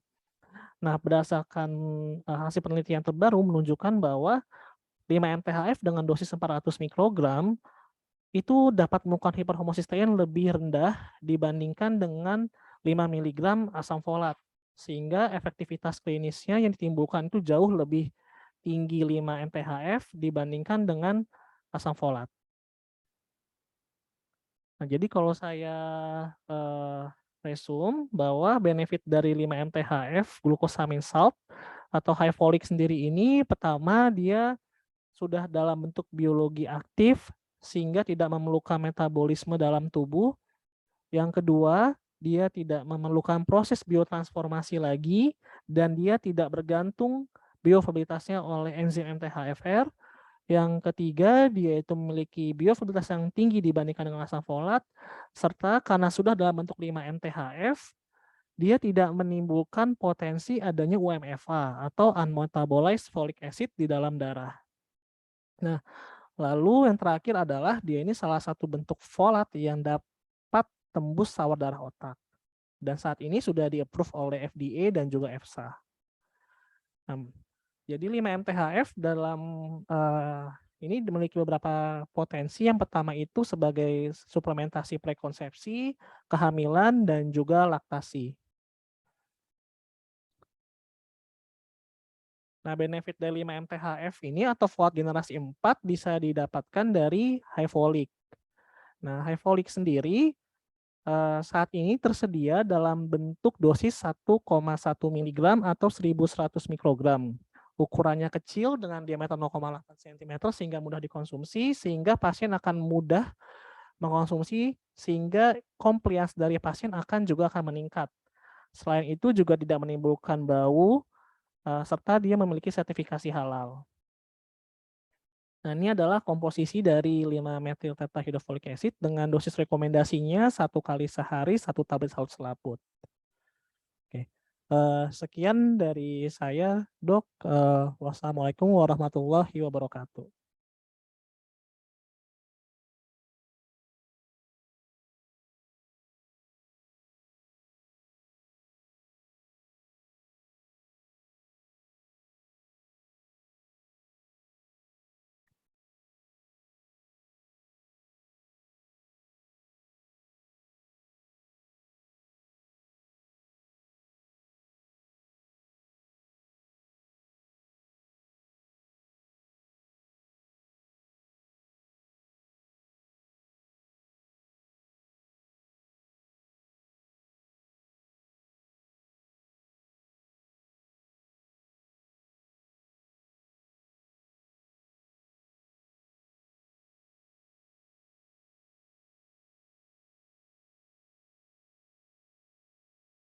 Cukup nih. Dikelompokkan aja. Ini ada pertanyaan pertama dari Dr. Vela Pratami SPOG Rumah Sakit Az-Zahra. Bagaimanakah pemberian asam folat pada kasus RPR? Apakah ada perbedaan dosis? Kita tahu bahwa recurrent pregnancy loss itu memang kegagalan 2-3 kali, 2 kali terlebih berturut-turut dengan berat janin kurang dari 20 minggu, dengan usia kurang 20 minggu maupun berat kurang dari 500 gram ya. Jadi salah satu faktor penyebabnya itu adalah mutasi gen ya, di antaranya. Banyak penyebabnya ya, faktor anatomi, faktor infeksi, faktor genealogi. Nah, saya membatasi bahwa perlu kita pikirkan bahwa satu kegagalannya itu di antaranya adalah secara teori adalah faktor penyebab mutasi gen MTHFR. Jadi mutasi gen kita tahu bahwa MTHFR ini methyl tetrahydrofolat reduktase, suatu enzim yang dibutuhkan untuk membuat asam folat yang tidak aktif menjadi kondisi folat yang belum aktif menjadi aktif. Jadi kebutuhan enzim ini memang strategis. Jadi kalau kita makan obat asam folat yang tidak aktif, dia betul-betul butuh enzim untuk membuat dia aktif. Nah, keaktifan ini kalau dia tidak aktif akan berdampak buruk. Salah satu dampak buruknya adalah gangguan sirkulasi uteroplasenter. Sirkulasi uteroplasenter itu apa terganggunya? Biasanya terjadi trombosis ya. Kenapa terjadi trombosis? Jadi sklerotik, disfungsi endotel karena akibat dari kalau folatnya tidak terganggu enzimnya tadi mutasi gen, maka akan menumpuk ataupun meningkatkan defisiensi asam folat. Jadi sangat kekurangan asam folat. Kekurangan asam folat ini akan meningkatkan hiperhomocysteine, ya indak doba. Homocysteine ini akan berdampak buruk terhadap kondisi kehamilan, akan jadi itu. Mana kasus-kasus seperti ini kita perlu dosisnya, kalau royal college akan meningkatkan, jadi tidak cukup 1 mg, bahkan ada diberikan 4 mg sehari.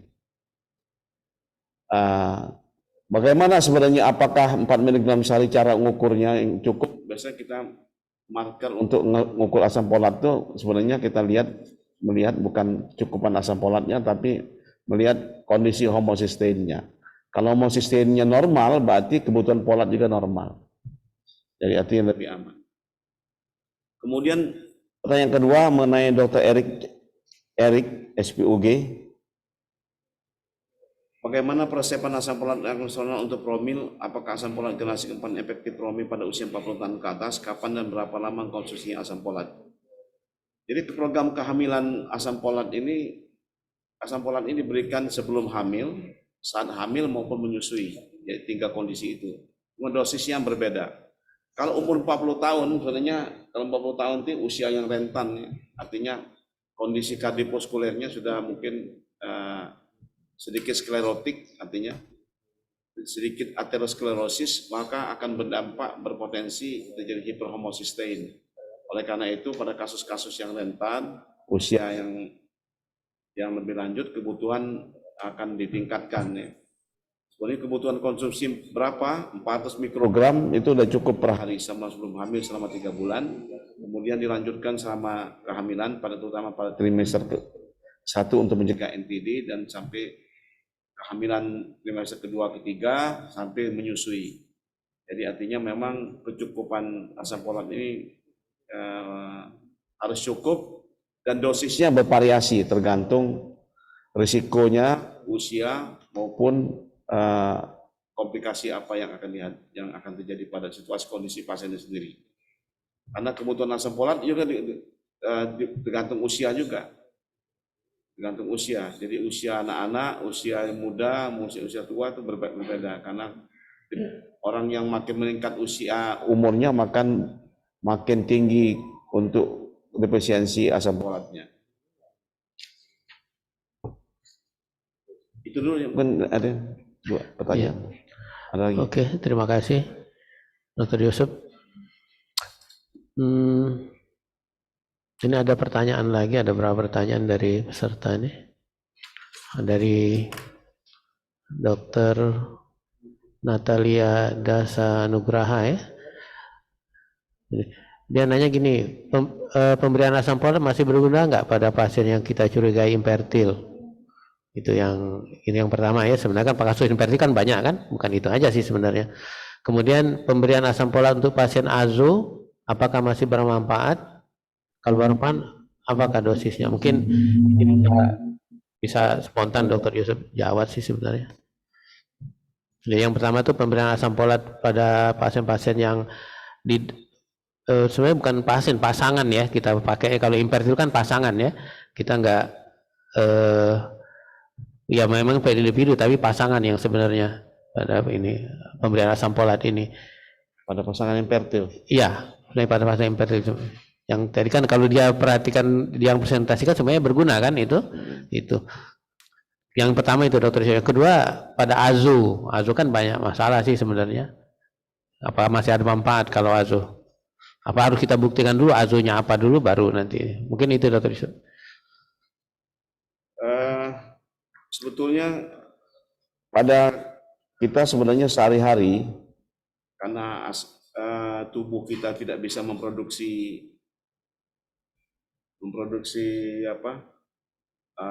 kebutuhan folat di dalam tubuh kita tergantung dari makanan dan mau suplemen. Nah, pertanyaannya apakah makanan itu kita cukup atau tidak? Kita sebenarnya kecenderungan kebutuhan folat sehari-hari kita kurang. Jadi oleh karena itu, apakah pasangan saya berpendapat bahwa kalau pasangan itu infertil maupun fertil, tetap aja kita harus terpenuhi kecukupan kadar folat dalam darah.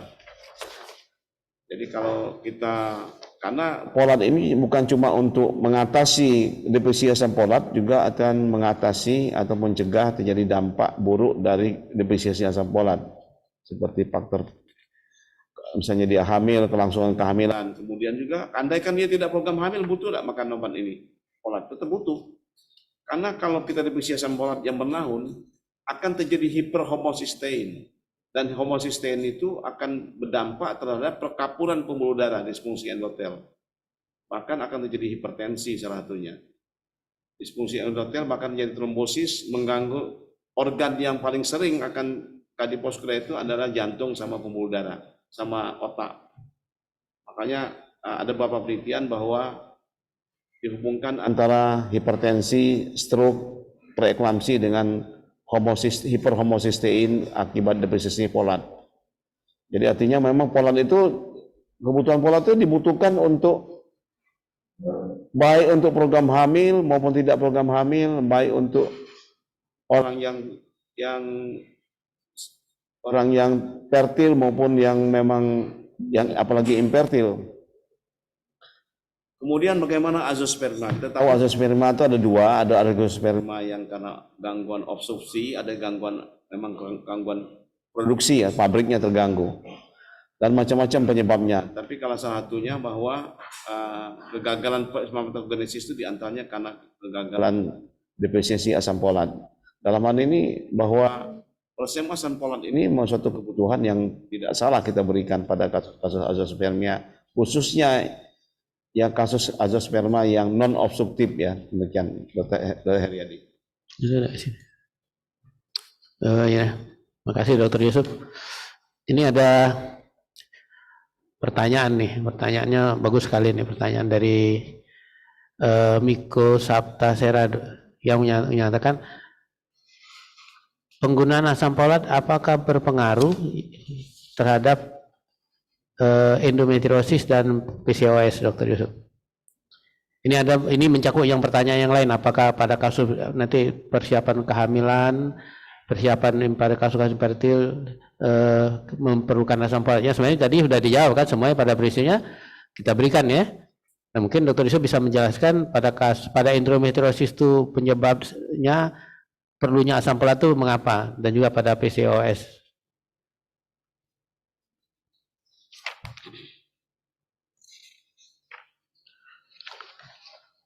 Kita tahu bahwa ada beberapa kondisi gangguan atau penyakit menyebabkan infertilitas pada wanita ya, pada wanita.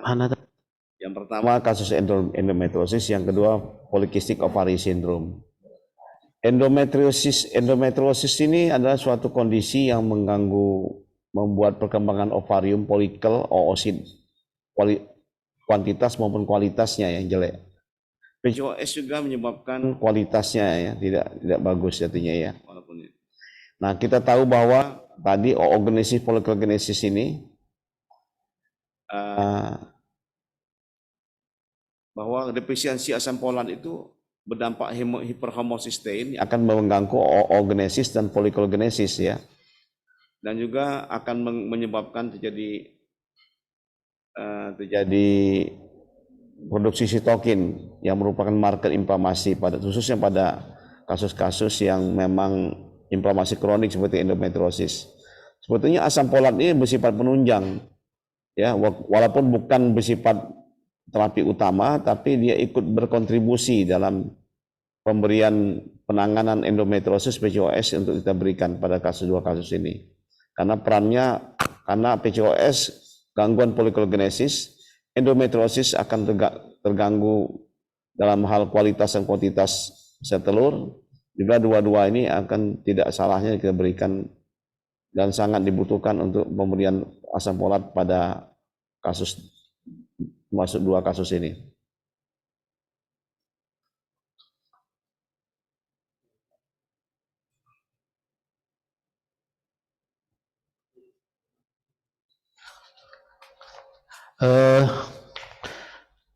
Waktunya masih banyak nih, tapi kayaknya ada pertanyaan-pertanyaan dari sejauh kita yang dari luar jauh, jadi kita coba ini saya rangkum nih.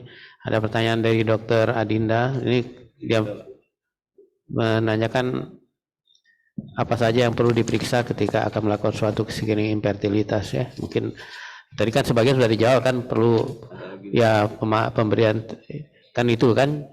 Ada pertanyaan lagi nih Dr. Heri. Ya. Kemudian Dari Medan. Dari Medan ya. Silakan Dr. Yusuf. Ini ada pertanyaan dari Dr. Leni Irawati MKes Rumah Sakit Advent Medan dan Bidan Nurmaliana dari Medan. Apa faktor risiko bagaimana pencegahan infertilitas? Dan juga apakah asam folat juga diberikan pada pasangan pria memperoleh kesuburan? Tadi jelas sekali bahwa secara tegas banyak penelitian bahwa pemberian asam folat ini dibutuhkan bukan hanya diberikan pada istri saja, pada pasangan wanita saja, diberikan pada pasangan pria. Karena beberapa evidence mengatakan bahwa ada penelitian bahwa melihat kondisi kadar plasma folat dalam semen laki-laki itu ternyata yang diberikan folat itu rata-rata kadar folatnya 100 kali lebih tinggi daripada konsentrasi folat plasma pada semua pria yang tidak diberikan. Jadi bahwa terbukti bahwa salah satu kegagalan pasangan pada kasus-kasus gangguan sperma itu adalah DNA fragmentasi, ada gangguan motilitas dan gangguan kuantitas ya. Jadi artinya bahwa depresiasi asam folat ini akan membuat fragmentasi. Jadi dengan diberikan kecukupan bahwa asam folat ini diberikan folat ini, yang terutama dalam bentuk aktif ini, jelas akan bisa memperbaiki fragmentasi, bahkan mencegah fragmentasi di antara sperma. Bahkan meningkatkan motilitas sperma pada kasus astenozoospermia. Dan kita tahu bahwa folat ini berperan terhadap biosintesis tingkat DNA, juga akan mencegah terjadi perubahan epigenom dalam sperma. Jadi artinya bahwa pemberian folat ini, terutama yang aktif, yang sangat kita anjurkan saat ini generasi keempat, ya, sangat baik untuk memperbaiki kondisi kesuburan khususnya sperma pada laki-laki. Terima kasih Dr. Haryadi. Ya, terima kasih Dr. Yusuf. Itu yang dari ini ya, dari mana? Dari Medan ya. Kemudian ini ada ini kalau kriteria dia ini ada nih mengenai kriteria dikatakan infertil kan sudah jelas kan, ada definisinya, mungkin bisa ada dibaca nih. Yang nomor 3 dari Linda, kriteria infertil itu apa sih sebenarnya? Kemudian selain ya mungkin kan terakhir dari suatu ingin anak itu kan terakhir kita menggunakan IVF ya Dr. Yusuf ya. Misalnya kita bayi tabung, apakah harus langsung kayak gitu, apa tetap ada cara-cara lain mulai dari awal? Ini ada pertanyaan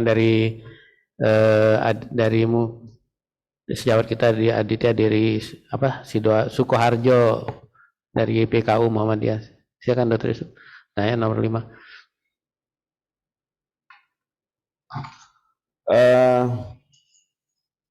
Mungkin saya langsung jawab dulu yang mengenai IVF ini. Jadi IVF itu kan kita ada algoritmanya bahwa penanganan infertilitas itu tergantung gangguannya di mana. Intinya kalau yang paling konvensional IVF itu indikasi ada gangguan di tuba. Jadi artinya kalau bahwa untuk terjadi kehamilan itu dibutuhkan pertemuan fertilisasi antara ovum sama sperma, dan jalan tempatnya adalah tuba fallopian yang mesti normal dua-duanya. Manakala ada gangguan kedua tuba itu maka tidak ada pilihan lain kecuali harus dengan IVF, in vitro fertilisasi, artinya fertilisasinya di luar, tidak bisa di dalam.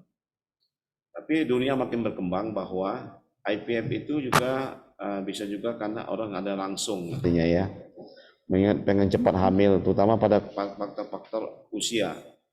Misalnya kondisi-kondisi yang azoospermia yang terutama non-obstruktif, ya, dilakukan PSA atau PC. Kemudian juga dilakukan pada faktor usia lanjut di atas umur advanced age, di atas umur 35. Kemudian pada kasus-kasus untuk misalnya lain yang memang kasus-kasus endometriosis pasca operasi SM grade 3-4 itu memang direkomendasikan untuk IVF. Jadi artinya memang rekomendasi itu tidak mutlak, tapi rekomendasi itu dibuat untuk meningkatkan peluang untuk terjadi kehamilan. dibandingkan kita memilih secara alami ataupun non IVF. Terima kasih Dr. Haryadi. Ya, terima kasih Dr. Yusuf. Kemudian saya kira pertanyaannya sudah terjawab semua ya. Mungkin Dr. Andika nih, Dr. Andika, di sini ada pertanyaan, apa dampaknya kalau kelebihan daripada asam folat? Itu yang satu. Ini sebenarnya kita membicarakan metabolisme ya, sebenarnya metabolisme, tapi jadi kita ada metabolisme asam folat di sel. Jadi semua sel kita sebenarnya pertumbuhan sel itu perlu demetalisasi, itu perlu asam folat sebenarnya. Ya, walaupun malahan usia tua tadi udah jawab itu butuh. Nah, sekarang satu apa dipertanyakan di sini ada apa kelebihannya? Kemudian gimana badan kita untuk mengatasi kelebihan ini. Jadi dia mempertanyakan mengenai farmakokinetik dan farmakodinamik. Mungkin Dr. Andika dari sini bisa menjawab, silakan. Selamat siang dok. Jadi untuk saya bicara dulu tentang masalah farmakokinetik dari asam folat. Jadi memang asam folat itu memiliki window terapeutik yang sangat luas ya dok. Ya. Jadi terapeutik window-nya itu sangat luas. Kalau misalnya di penelitian tikus itu dia sampai 2000 mg per kilogram berat badan baru menimbulkan efek yang tidak diinginkan. Nah, tapi kalau misalnya asam folat yang berlebih, yang belum melewati window terapeutiknya itu, yang dikhawatirkan itu adalah timbulnya unmetabolized folic acid-nya, dok. Yeah. Jadi unmetabolized folic acid itu adalah kondisi di mana asam folat yang kita minum itu dia tidak dapat digunakan ke dalam siklus folat dalam proses metilisasi dan juga siklus sistein itu yang nggak bisa digunakan. Nah, kondisi yang seperti itu yang menjadi masalah. Jadi UMFA atau unmetabolized folic acid ini kalau sudah berlebih, beberapa penelitian in vivo dan in vitro sudah menunjukkan yang pertama itu adalah penurunan aktivitas dari natural killer cell. Yang kedua itu nyebabin metaplasia dari epitel kolon, sama yang ketiga itu adalah masking dari defisiensi vitamin B12. Jadi yang dikhawatirkan itu adalah di UMFA-nya dok, metabolized folic acid-nya. Kalau asam folat sendiri karena jumlah window terapeutiknya itu sangat luas, jadi jarang sekali ada pasien yang datang ke dokter dengan masalah toksisitas asam folat. Justru yang dikhawatirkan itu adalah bahan sisanya, yaitu unmetabolized folic acid yang dikhawatirkan bisa nurunin aktivitas dari natural killer cell dan juga nyebabin displasia pada epitel kolon. Seperti itu dok. Oh ya, ya sebenarnya saya selama ini saya nggak ketemu yang seperti itu. Rata-rata kurang semua, ya karena kan kita per kasus per individu ya untuk kasus-kasusnya. Jadi kita nggak berikan pada yang normal. Kayak yang normal kan dari generasi pertama misalnya makannya ya udah tahu. Ini kita yang perlukan pada mereka yang membutuhkan dalam waktu yang cepat kan gitu. Karena ada pertanyaan apa perlu dari remaja konsumsinya asam folat, Dr. Yusuf. Tapi sebenarnya kalau memang pola makannya benar, gizinya seimbang, dia nggak perlu. Tapi ini untuk yang kebutuhan keadaan infertilitas, ya untuk waktu yang cepat, ya itu kan. Ini sudah itu kalau dia memang bagus dari awal, nggak ada gangguan seperti itu kan prinsipnya. Jadi itu barangkali jarang sekali yang yang berlebihan. Saya belum ketemu selama saya belum ada ketemu itu. Itu ada pertanyaan, jadi nggak usah takut sih sebenarnya ya, sudah takut kebutuhan. Tapi kalau memang badan sehat yang nggak perlu, dia sebenarnya nggak perlu karena dari asupan gizi mungkin sudah tercukupi. Tapi kalau untuk yang kebutuhan yang kasus-kasus yang patologi, misalnya untuk infertilitas, untuk pertumbuhan janin supaya bagus, yang kebutuhannya tinggi, ini itu diperlukan itu. Barangkali itu ya. Mungkin ada pertanyaan lagi yang selanjutnya mungkin Dr. Yusuf sudah bisa dibuka. Saya mau menambahkan tadi pertanyaan yang ditujukan Dr. Andika tadi. Jadi sebetulnya yang paling ideal sebetulnya kalau kita memakai dosis yang dianjurkan dengan 1 mg itu sudah cukup. Karena kita tetap aja yang kita makan tuh dosis maintenance ya. Dosis maintenance itu 1 mg. Nah, dianggap cukup. Yang paling ideal mesti cek laboratorium. Ya. Kadar folat itu kan ada dalam darah itu ada, kalau nggak salah bisa normal 5 sampai 15 nanomol apa ya, mikromol apa ya, pokoknya saya lupa, saya sempat baca tadi. Jadi kalau memang kita makan kemudian kita cek kadar darahnya, ya cukup sebenarnya. Sebenarnya itu sudah hasil penelitian dengan dosis yang 1 tablet yang diberikan high folic ini sudah mampu menjamin Memenuhi kebutuhan memenuhi kebutuhan untuk maintenance. Kecuali pada kasus-kasus yang high risk ya, high risk yang butuh itu harus kita cek juga. Nah, ngeceknya biasanya kita ngecek kadar asam folat dalam darah, dan ngecek kalau kasus hipereklamsi atau langsung ngecek homosisteinnya. Jadi kalau homosisteinnya berlebihan, Artinya ada gangguan. artinya bahwa yang kita bukan bisa kurang, bisa perlu lebih gitu kita konsumsinya. Ya. Perlu lebih. Jadi artinya, tetapi kalau kasus-kasus untuk 1 tablet dengan 1 miligram itu sudah mampu secara penelitian cukup untuk menjamin kebutuhan di dalam tubuh. Terima kasih. Ya, makasih Dokter Syom. Jadi disimpulkan dikatakan sini bahwa itu sesuai kebutuhan. Yang sebenarnya itu tadi yang bagusnya kita lakukan screening dulu ya, berapa kebutuhan, berapa ini ya. Terutama pada kasus-kasus oke lah kalau sebelum persiapan kehamilan ya, sudah itu konsepsinya lagi, hamilnya lagi kan. Ini peran karena asam folat memang dibutuhkan untuk metabolisme sel seluruh ya, itu.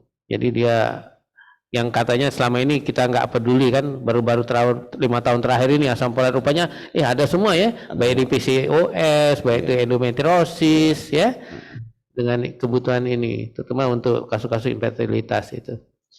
Saya kira itu pertanyaan yang sudah ada bagus sekali, kebutuhannya barangkali yang selama ini kita tidak perhatikan, ternyata memang sangat dibutuhkan.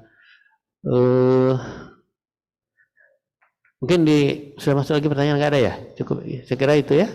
Ada tambahan nggak? Karena masih ada waktu, ada sekitar 10 menit lagi.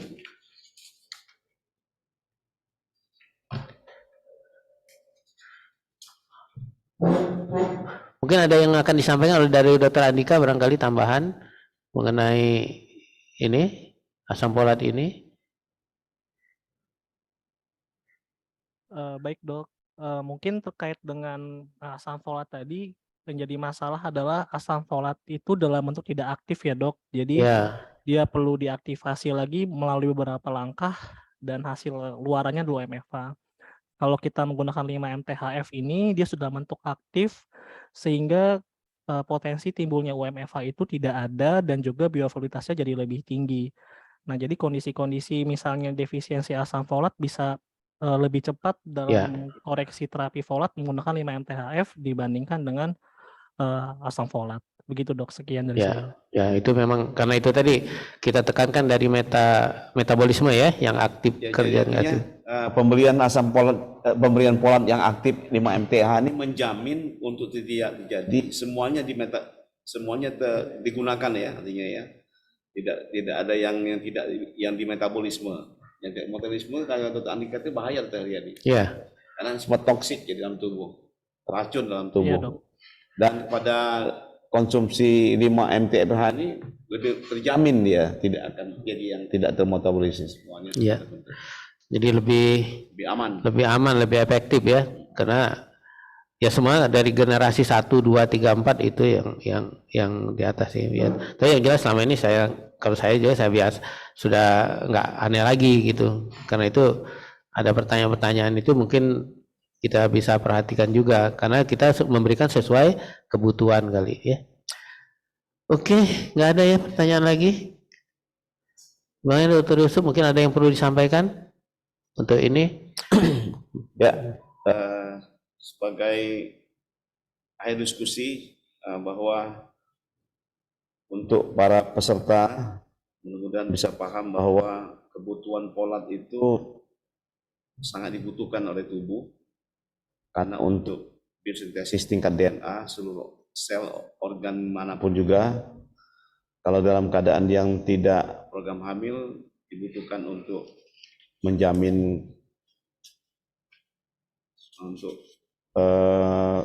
kesehatan kardiovaskuler di otak maupun di jantung dan organ-organ lain.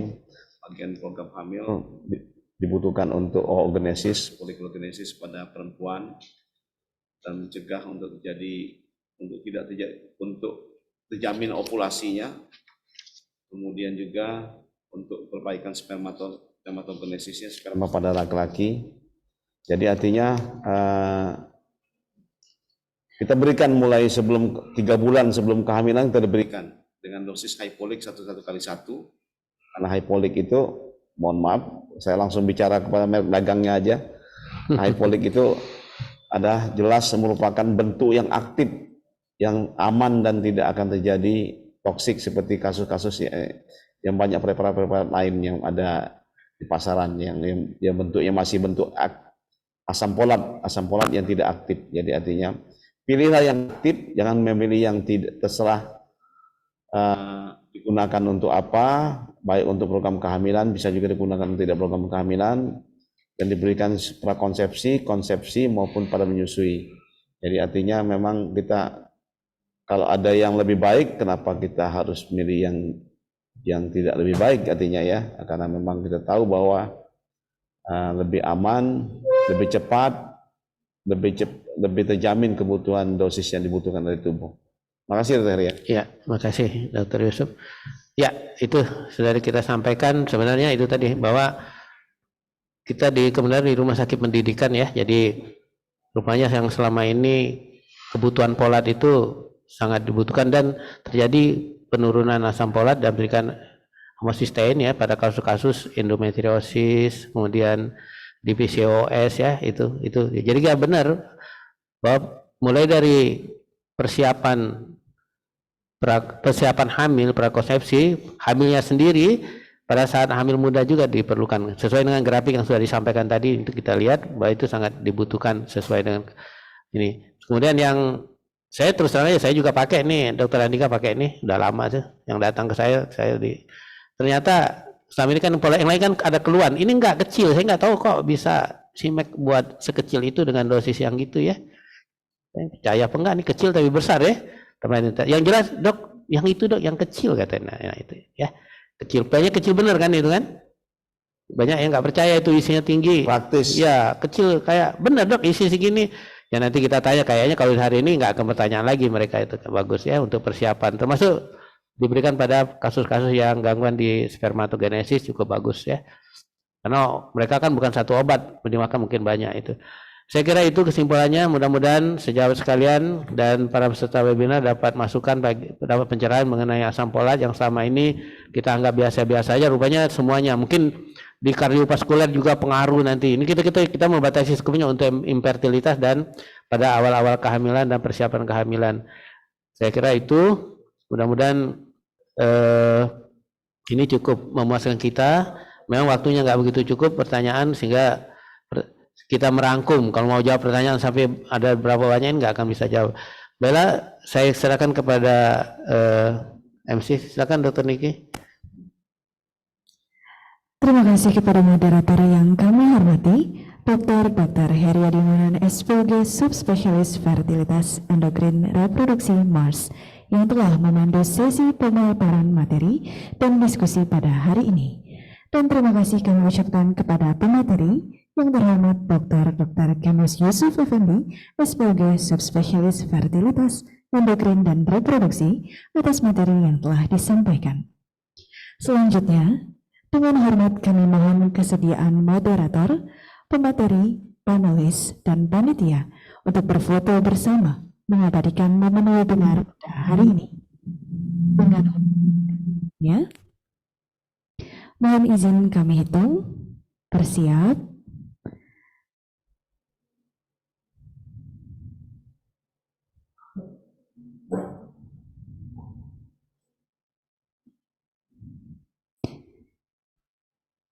baik, mohon izin untuk kesediaannya on camera kepada seluruh panelis dan juga panitia.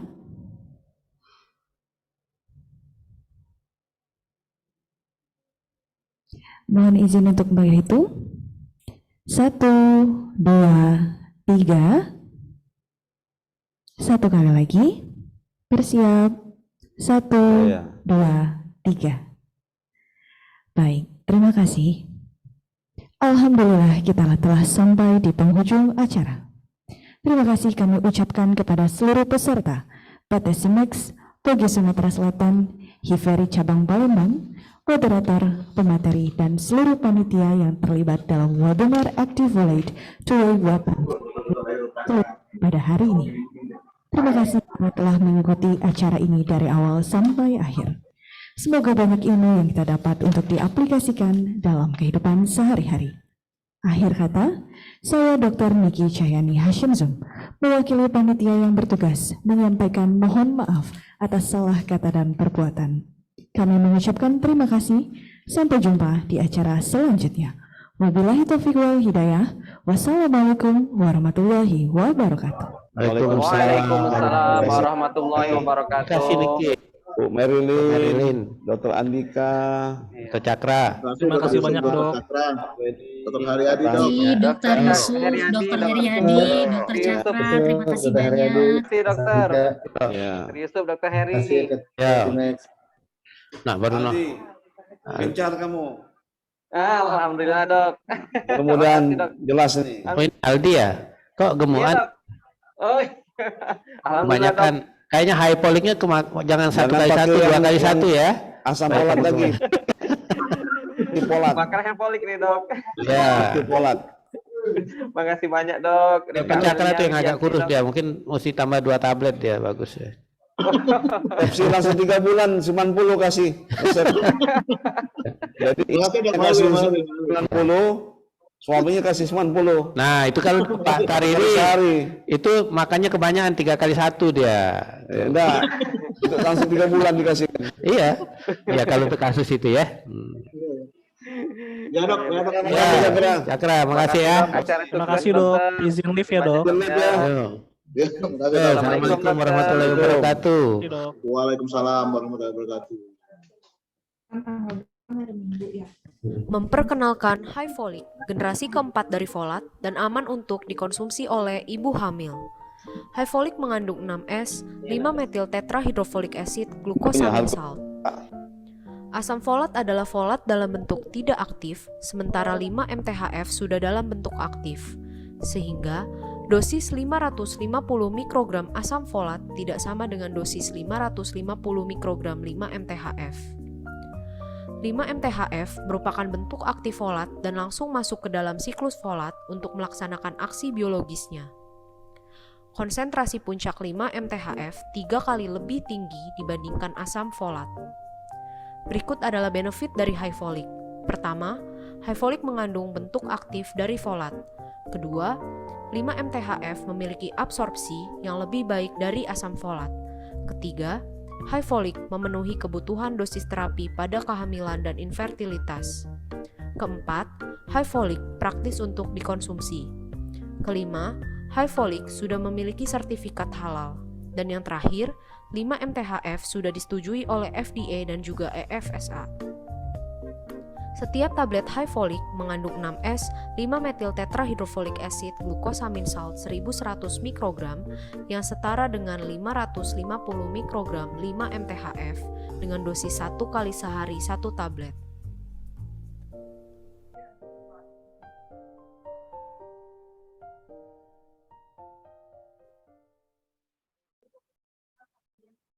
Memperkenalkan high folic, generasi keempat dari folat dan aman untuk dikonsumsi oleh ibu hamil. High folic mengandung 6S, 5-metil tetrahydrofolic acid, glucosamine salt. Asam folat adalah folat dalam bentuk tidak aktif, sementara 5-MTHF sudah dalam bentuk aktif. Sehingga dosis 550 mikrogram asam folat tidak sama dengan dosis 550 mikrogram 5-MTHF. 5-MTHF merupakan bentuk aktif folat dan langsung masuk ke dalam siklus folat untuk melaksanakan aksi biologisnya. Konsentrasi puncak 5-MTHF 3 kali lebih tinggi dibandingkan asam folat. Berikut adalah benefit dari high folic. Pertama, high folic mengandung bentuk aktif dari folat. Kedua, 5-MTHF memiliki absorpsi yang lebih baik dari asam folat. Ketiga, high folic memenuhi kebutuhan dosis terapi pada kehamilan dan infertilitas. Keempat, high folic praktis untuk dikonsumsi. Kelima, high folic sudah memiliki sertifikat halal. Dan yang terakhir, 5-MTHF sudah disetujui oleh FDA dan juga EFSA. Setiap tablet high folic mengandung 6S 5-metil tetrahydrofolic acid glucosamine salt 1100 mikrogram yang setara dengan 550 mikrogram 5-MTHF dengan dosis 1 kali sehari 1 tablet.